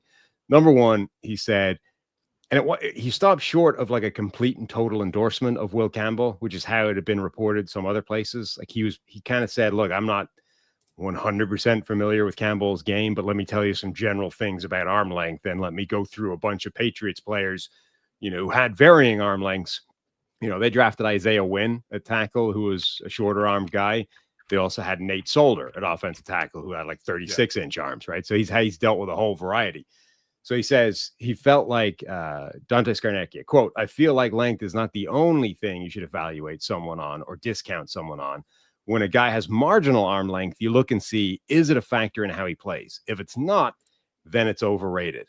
And then he also said, I don't think short arms are as problematic. It becomes problematic when they can't do the things you want them to do to overcome that particular limitation. So Scarnecchia's point is, it's not like he's not dismissing arm length as a factor, right? It's not like it doesn't exist. It's not an issue. But what you have to do when you get a guy who does have a shorter arm length is, all right, is it a problem consistently in his tape? Like, are we seeing this endless list of plays where the arm length is an issue and causing him problems that will be magnified at the next level? And that, I think, is where you sort of settle on with Will Campbell is, look, it's definitely, he's shorter arms, and the wingspan thing is potentially an even bigger problem, but he does offset it pretty well. He's got great mobility. He's got great footwork. He's consistently shown that he can offset the arm length. So I don't think you immediately say, because he's half an inch shorter than Rashawn Slater, he becomes a guard. I want to throw a couple. I agree with a lot of that, Sam. I really do. Bernard Ryman's another guy under 33 inches. So both Colts tackles are under 33. In fact, Braden Smith at right tackle is 32 and a quarter. So even smaller than Will Campbell. And again, the way the question was worded, high end left tackle. Bernard Ryman would be the only guy that you could say, I think, is a high end left tackle. That dude's about to get paid heading into next year, who's a very good left tackle and is sub 33, but he even has longer arms than Will Campbell by a touch. But I don't think there's any reason to distinguish left and right tackle. So I would answer, I'm just looking through the history since 2011. Bernard Ryman, Braden Smith, Luke Gedeke, who I made the point, sub 33-inch arms for the Bucs. They did the whole thing. Well, he must be a guard. Put him at guard. Struggled in his rookie season. They took the chance, kicked him out to right tackle. He's been a good right tackle the last 2 years. Caleb McGarry, who's like 6'7", still has sub 33-inch arms. So all of these players, there's not a lot. And so this is the reason why I wanted to lump this into the Shamar Stewart question as well. The NFL does not give many of these players opportunities. So a big part of the reason why we don't see many of these players is the NFL is quick to say, here's a cutoff, go to guard. Peter Skoronski, we never got to figure out if Peter Skoronski could play left tackle. We never got to figure out if some of these players could actually play tackle. They immediately got moved to guard, and we never saw them again, right? Zach Martin, I don't know what his arm length was, but I wonder if he could have stuck at left tackle. We never get to see it. We get to see a lot of Shamar Stewarts. We get to see a lot of players who are very athletic and have a great athletic profile, quote unquote upside profile with low production. And that's why I wanted to connect those questions a little bit, is because you could say this never happens in the NFL. It's the NFL's fault for never letting it happen. I'm going to contradict myself quickly on that, though. I'm a big fan of just eliminating players. If you in having a reason to eliminate players. And so I don't want to hate on people saying this is our standard. If you're outside of the standard, we're going to take you off the board. We're just not going to do it. We're not going to play that game. Because all you're doing is you're paring down a draft board of 500 to 300 to 100 to maybe 50. And I'm okay with that. I think that is a great way to operate. So I don't hate on anybody for operating that way. And then you just say, okay, if Will Campbell's the outlier, you say he's an outlier. I'm not going to take chances on outliers. I'm okay with people doing that. I am okay. I wouldn't do that, because I would live in this halfway house of Will Campbell. I want to try him at tackle. And at worst, I think he becomes a guard, but I have to try him at tackle. I would play that game, but I understand people that want to just eliminate and just say, we don't work with outliers because we only get 7 picks or 8 picks. And we don't want to play in that world. So this is the thing. This is why it's slightly complicated for tackles. Number one, I think thresholds is a good thing. Like, I think it is the correct sort of approach to say this is the threshold, and we don't chase outliers. We don't chase exceptions, because that's how you get yourself into trouble. But I have a couple of questions. Number one, how are you accurately setting what that threshold should be? Because you're right. At some point, it becomes a self-fulfilling prophecy, right? If this is your point, your cutoff point, and you just set it there, well, then you're never going to look at the guys that fall below that. And you're working off just old data that assumes this is the line, right? And what if the line moved at some point? Like, what if this changed in history, but you're no longer able to quantify that because you're simply no longer giving the guys an opportunity that fall below that line? That I think is a difficult thing to work with. And I don't know how you solve that. The other thing is, so other positions will have athletic or measurable thresholds as well. But when you fall below them and you don't chase that, you're just not really drafting that guy, right? Whereas tackle, you immediately move him into a different position. So you don't write him off as a player. You just say he's now a guard. Whereas a cornerback that runs a 4.7 is just probably not playing football anymore, right? And this is why, like, it's easier to set a threshold for other positions, where it's just like, if he doesn't hit this number, we just don't draft him and we don't look at him. It's not like we take him there and we move him to a different position where he's obviously going to be good, because it's basically the same thing. The tackle thing is a much more tricky dynamic, because you're not immediately writing the player off. You're just saying he's now a different position on our board and we evaluate him completely the same. So you're almost, again, conditioning yourself to, like, these guys have success just at a different position. So even guys like, let's say, there might be a whole world of guys that have 32-inch arms that could have been really good NFL offensive tackles, but they're currently really good NFL offensive guards. And there's no way, because we never see the counterfactual. So guys like, I mean, I don't know actually what his arm length was, but Marshall Yanda had one season playing right tackle, looked really good.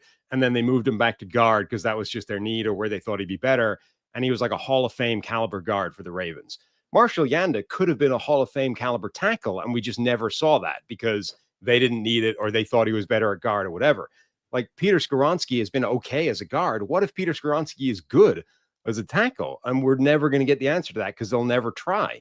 So that's the tricky thing, I think, is I think generally speaking, setting athletic thresholds is a good way of approaching these things. But specific to tackle, I think it's very easy to pull yourself into this sort of self-perpetuating spiral of saying, this is the line, and anybody below that line is immediately a guard. And that's correct, because there's no way of you ever disproving that. And as Justin Meyer in the chat says, there are enough tackles, especially right tackles in the NFL, with arm lengths between 33 and 34. And I'm thinking, no, there's a scarcity problem for starting tackles in the NFL. So that's the other piece of this, where I'm saying, you're telling me, like, the haul that the Commanders had to give up to go get Laramie Tunsil, the Chiefs are over here racking their brain figuring out, how do we solve our tackle problem at left tackle? Let's take Jalen Moore, who had half a season of good play. He's worth $15 million. Teams need tackles so badly that you're just going to take one measurement and say, nope, got to be a guard, got to be a guard. We can't even try Will Campbell at tackle when the NFL needs starting caliber tackles desperately. And the Chiefs, by the way, were so desperate that they were prepared to move a guard out to tackle, and a guard who has 32.25-inch arms. Like Joe Thuney has guard arms. That's why he's playing guard. And yet they felt he was the best option they had at left tackle. Like, so it's not like a hard and fast thing. This guy cannot play left tackle if he has 32-inch arms. Well, you were prepared to move him out there, and he is a guard. Yeah, and he was serviceable out there, and he was a very good college left tackle. I'm trying to play both sides here. I get both sides. Like, I get if you want to say, I don't want to play in that world of outliers. I also understand some of the questions about he struggled against Kyle Kennard, a length player from South Carolina. If you want to go look at the tape and say Will Campbell as a prospect is not as clean as Joe Alt or some other prospects from previous years, I get that. I understand it. I don't love the idea. I wouldn't do the whole cross him off because it's under 33, because that's just, to me, I wouldn't play it in that game, but I understand why people would. But I also think in that land of like, look, it depends what your offensive line needs look like currently, et cetera. But because you have the fallback of he can play guard if we move him, if we write him off, tackle is still more valuable. Now, guard's value is ever increasing. We'll look at the money that's throwing around, but like I would still always basically take the guy, try him at tackle because it's more valuable. And if it works out that way, then move him into guard. And what was the harm, right? Maybe you chewed up a year of like wasting time effectively to discover that he's a guard. But I think that's probably worth doing for the potential higher value that you unlock a good left tackle instead of a good left guard. Like I would always take that shot first. Prove to me you can't make it happen, right? And then if you can, it's fine. We're prepared to move you inside. That's our fallback option. But like, let's see, right? And I would honestly do that the other way around as well. Like we had this conversation with Quentin Nelson when he was coming out. You are so good. I'm going to see if you can play left tackle before I put you in at left guard. And we know you'll be an all-pro, from day one at that spot. Like I want to take a shot at the higher value spot. The last thing though, remember, with Will Campbell, it's not just arm length, it's wingspan. And the wingspan is actually worse than the arm length thing. And, Renner, who's on tomorrow, has said he thinks that's a more important data point. And for him, it would be, if he becomes a starting tackle, he would have the smallest wingspan that's ever been measured as an NFL offensive tackle. So Slater, whose arm length is half an inch longer than Will Campbell, his wingspan is 3 inches longer. What's Campbell's wingspan again? Braden Smith 77 and an eighth, 77 and a quarter. Braden Smith has an inch on it. He's 78 and an eighth. And Braden Smith has the smallest arms of a good tackle in the NFL because he played guard at college. That's a rare move too. He went from guard to tackle in the NFL. Braden Smith is 6'6", 78 and a quarter wingspan, 32 and a quarter arms. So that's smaller arms, but bigger wingspan than Will Campbell.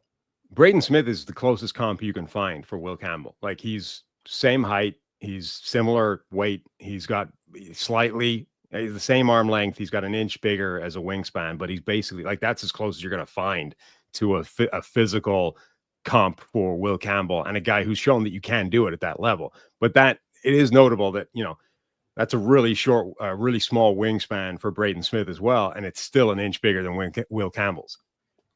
All right, so I connected this to the Shemar Stewart question because I think they're both outliers for different reasons, and I make this point every year, but I think it's worth making. Shemar Stewart is an outstanding athlete. We know that his athleticism is comparable to Trayvon Walker, who had maybe the best combine of all time. You can easily say it's comparable to Myles Garrett. The length, the burst. We didn't get change of direction numbers for Shemar Stewart. That's also where Trayvon Walker was incredible at his 3-cone and shuttle. But Shemar Stewart has the incredible athleticism. But I would call him an outlier because of the chart that you talked about with Ben Lindsay. First round pass rush production, his pass rush win rate is down there with down near the bottom, right? Jermaine Johnson, Gregory Rousseau. And Rousseau, again, I think he's just I kind of throw him out of the sample because we didn't get to see his junior year. We only got to see his sophomore year, redshirt sophomore year. We didn't get to see his junior year, where I think he would have been one of the best pass rushers in the nation. And he had a ton of sacks. And he had a ton of sacks, right? He did. So I'd throw Russo out, but Milton Williams shouldn't even be on that list because he played more in the interior. But we're talking Joe Tryon-Shoyinka, Solomon Thomas, if you want to put him in that bucket, Peyton Turner, and Trayvon Walker. That's where Shamar Stewart is. Tyree Wilson is a little bit higher on that list, but I don't know if this is taking career or their final year or whatever it might be. But I think Tyree Wilson's production similar. So I look at Shamar Stewart as an outlier. And the point that I make every year is that outlier is this, it's kind of a nebulous term because it depends on like what's your starting point.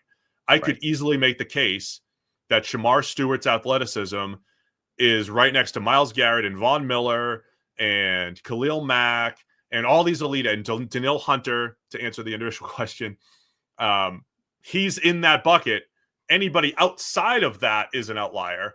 But now that we have over 10 years of pretty solid college production data, you can now use production, not just sack totals. You can use college production from a source like PFF and find outliers. And I think it's pretty clear when you're projecting edge rushers, you want a good athlete who's productive. You want both. You want to tick both boxes.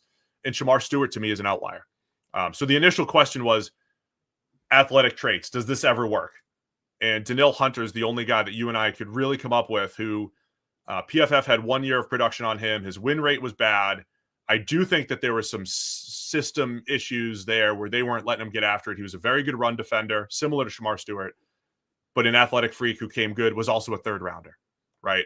So that's my spiel on where Shamar Stewart is right now and how we should think of that. I think he's an outlier for a first round pick because of the lack of production. Yeah. So, I mean, the question, does it ever work out? Yes, it does.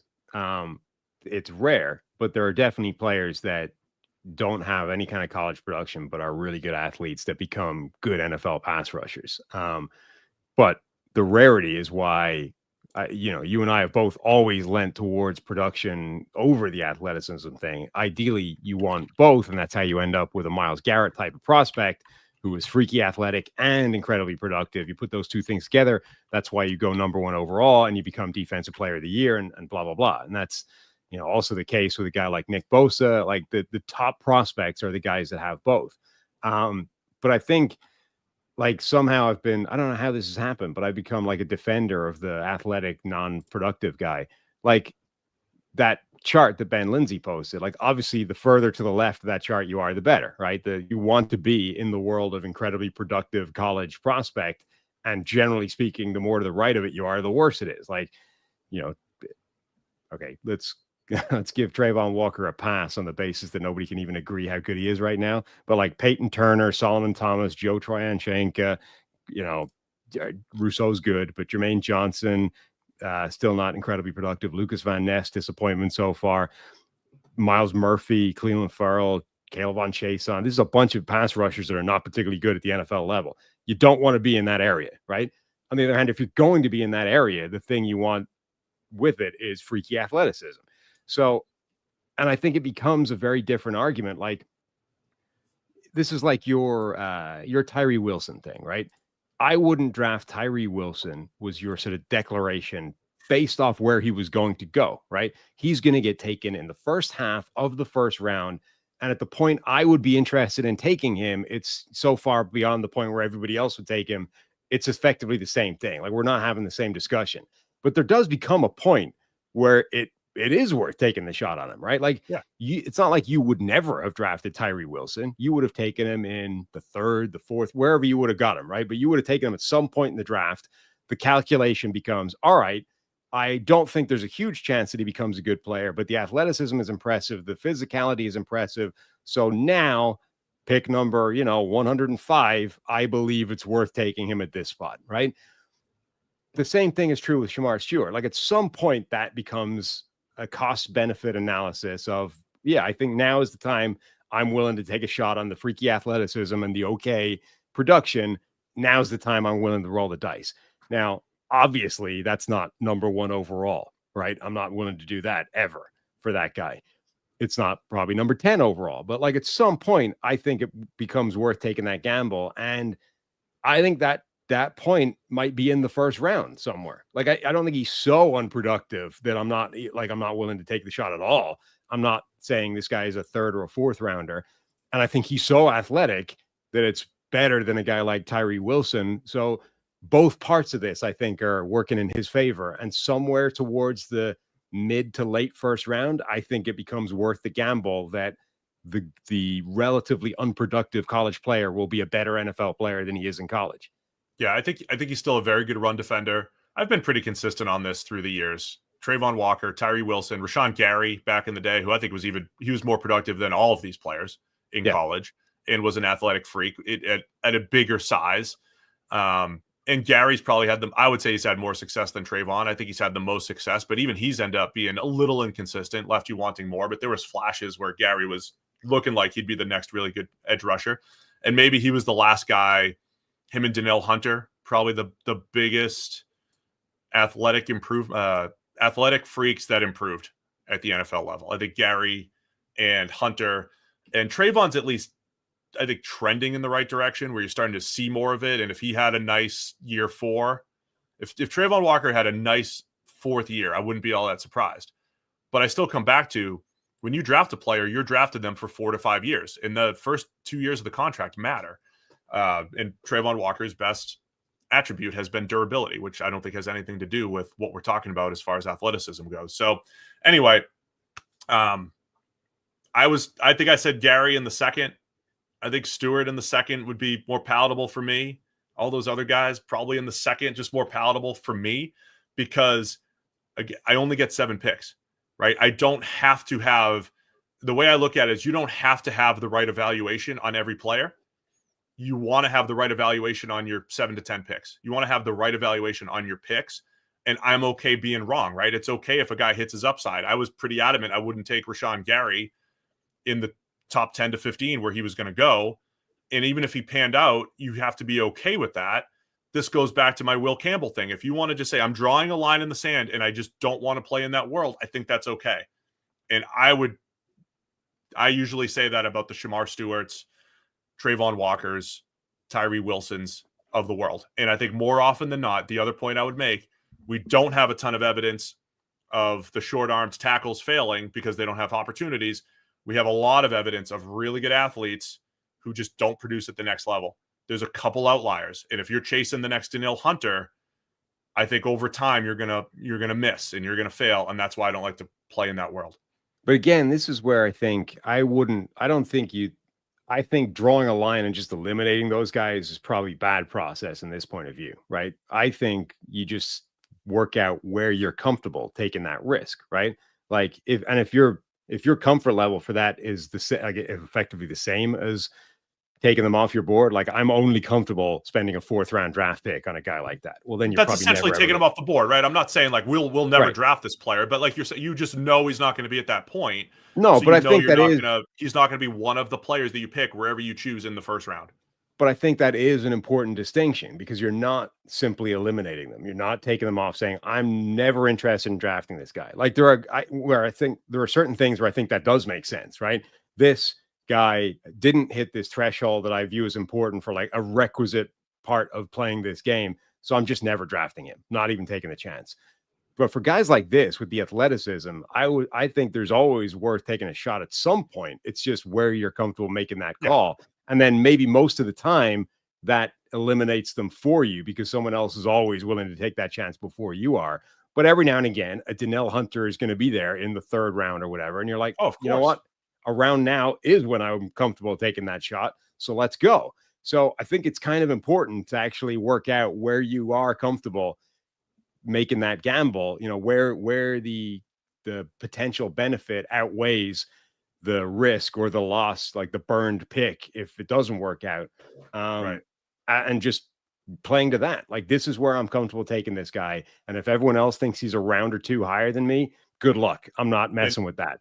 It's same thing. Like if New England thinks that Will Campbell's not worth it at 4 because of his arm length and they don't want him to play tackle, if he was there on the turn in the 2nd round, they'd be like, all right, we'll take that chance now.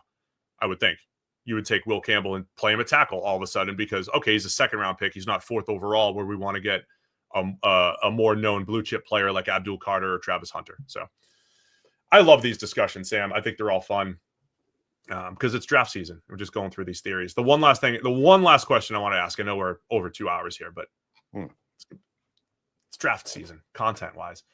there was mug talk, but there's also the question about why are there so many people in the room on draft night? This is from Shooter McGamblin. Why do teams... That's a good name. Why do teams need 20 people in a room to make one pick when they've had months to plan? Yeah. And the answer for that, they GMs and assistant GMs and everything, they like to include all the scouts. They like to include everybody in the process. It really, this is why press conferences after the draft, you see the GM thank everybody for the hard work. I mean, the scouts who have been on the road 250, 300 nights a year and digging and diving for information, doing all this work, they get to feel like they're a part of the process, and it's just good for morale. I don't think there's 20 people in there making last minute calls. But I'll also say, no matter, I mean, Sam, we're sitting here on draft night. We're always surprised by what happens. No matter how much you prepare for this thing, you're sitting there at pick 15. You don't know if Michael Penix Jr. is going to go to the Falcons. Like, there are always curveballs. So there's at least a think tank of 3, 4, 5 people that still have to talk and say, we didn't expect this to happen. I don't think the Vikings expected Dallas Turner to be there last year, and they had to make a quick call to trade up. So there are still decisions to be made on draft night. 20 people aren't making them, but a lot of times you see the scouts and everybody that they try to include in the process and say, hey, you're a part of this team as well. Yeah, and there's also no reason to not have them in there. I mean, ultimately, the area scouts are still the people that know each individual player the best, right? Like the coaches and the GMs or whatever, they're the guys making the call. But if something happens and there's like a little piece of information that you want to know about a player randomly ad hoc as you're doing this thing, like the guy sitting over there knows, right? So rather than having him sitting at home because his job's done now you got, well, if I want to know that information now, I have to call him up or I just go without it. Like, it's a lot easier just have him sitting 10 feet away and go, hey, this thing, blah, blah, blah. Like, there's no reason, there's no downside to having them in the room. So why not? And there's potential marginal upside in various different instances. And yes, of course, they're making moves on draft night, but like the Southeast scout is not having say in a draft, right? Or a draft trade or who you're going to pick. Like, you have an idea, your board's already set. There's only a handful of people in the room doing the strategy part of it. The GM, the AGM, they're talking trade, they're making calls, but they bring in all the scouts, and a lot of the people that you see there are there just to feel like they're a part of the process, basically. But I don't think they're making this last minute. They're not making like, oh, we have to pick between 10 players. Who is it? Like, they're pretty close. It's usually this player or that player, and let's make a final call. All right. That was fun. I love rambling about the draft, Sam. Love talking about it. Good. How did we get 2 hours out of that? Somebody was asking for an update. Did the bottle ever get opened, or is that just a write-off now in the Palazzolo household? I have no idea. I don't know what she was making. I don't know if it's going to be without vanilla extract. I don't know if we pivoted to another ingredient. I'll try to update you later. I'll bring an update to tomorrow's show, where Mike Renner is going to join us on tomorrow's show. Hit us up on Twitter or email, check the mic at the33rdteam.com. If you have any questions for the great Mike Renner, former colleague over at PFF, currently of CBS Sports. What are you laughing at, Sam? Ben suggested that you end the show by falling ass backwards in your chair. I think that would be very funny. I still need to sit on the thing still holds me. I just, Mohall wants to GoFundMe for my new chair. If we could just get $1,600 GoFundMe so I can get my next X chair, that would be outstanding. If you want to start that for me. No, I gotta get right on that. The next charity drive is my X chair. All right, that's it for us today. We got Mike Renner tomorrow, 10:30 a.m. Eastern. Hit the thumbs up. Hit the subscribe. We're well over 35,000 now. Let's get to 36. We thank you all for tuning in. We'll see you again tomorrow with more Check the Mic.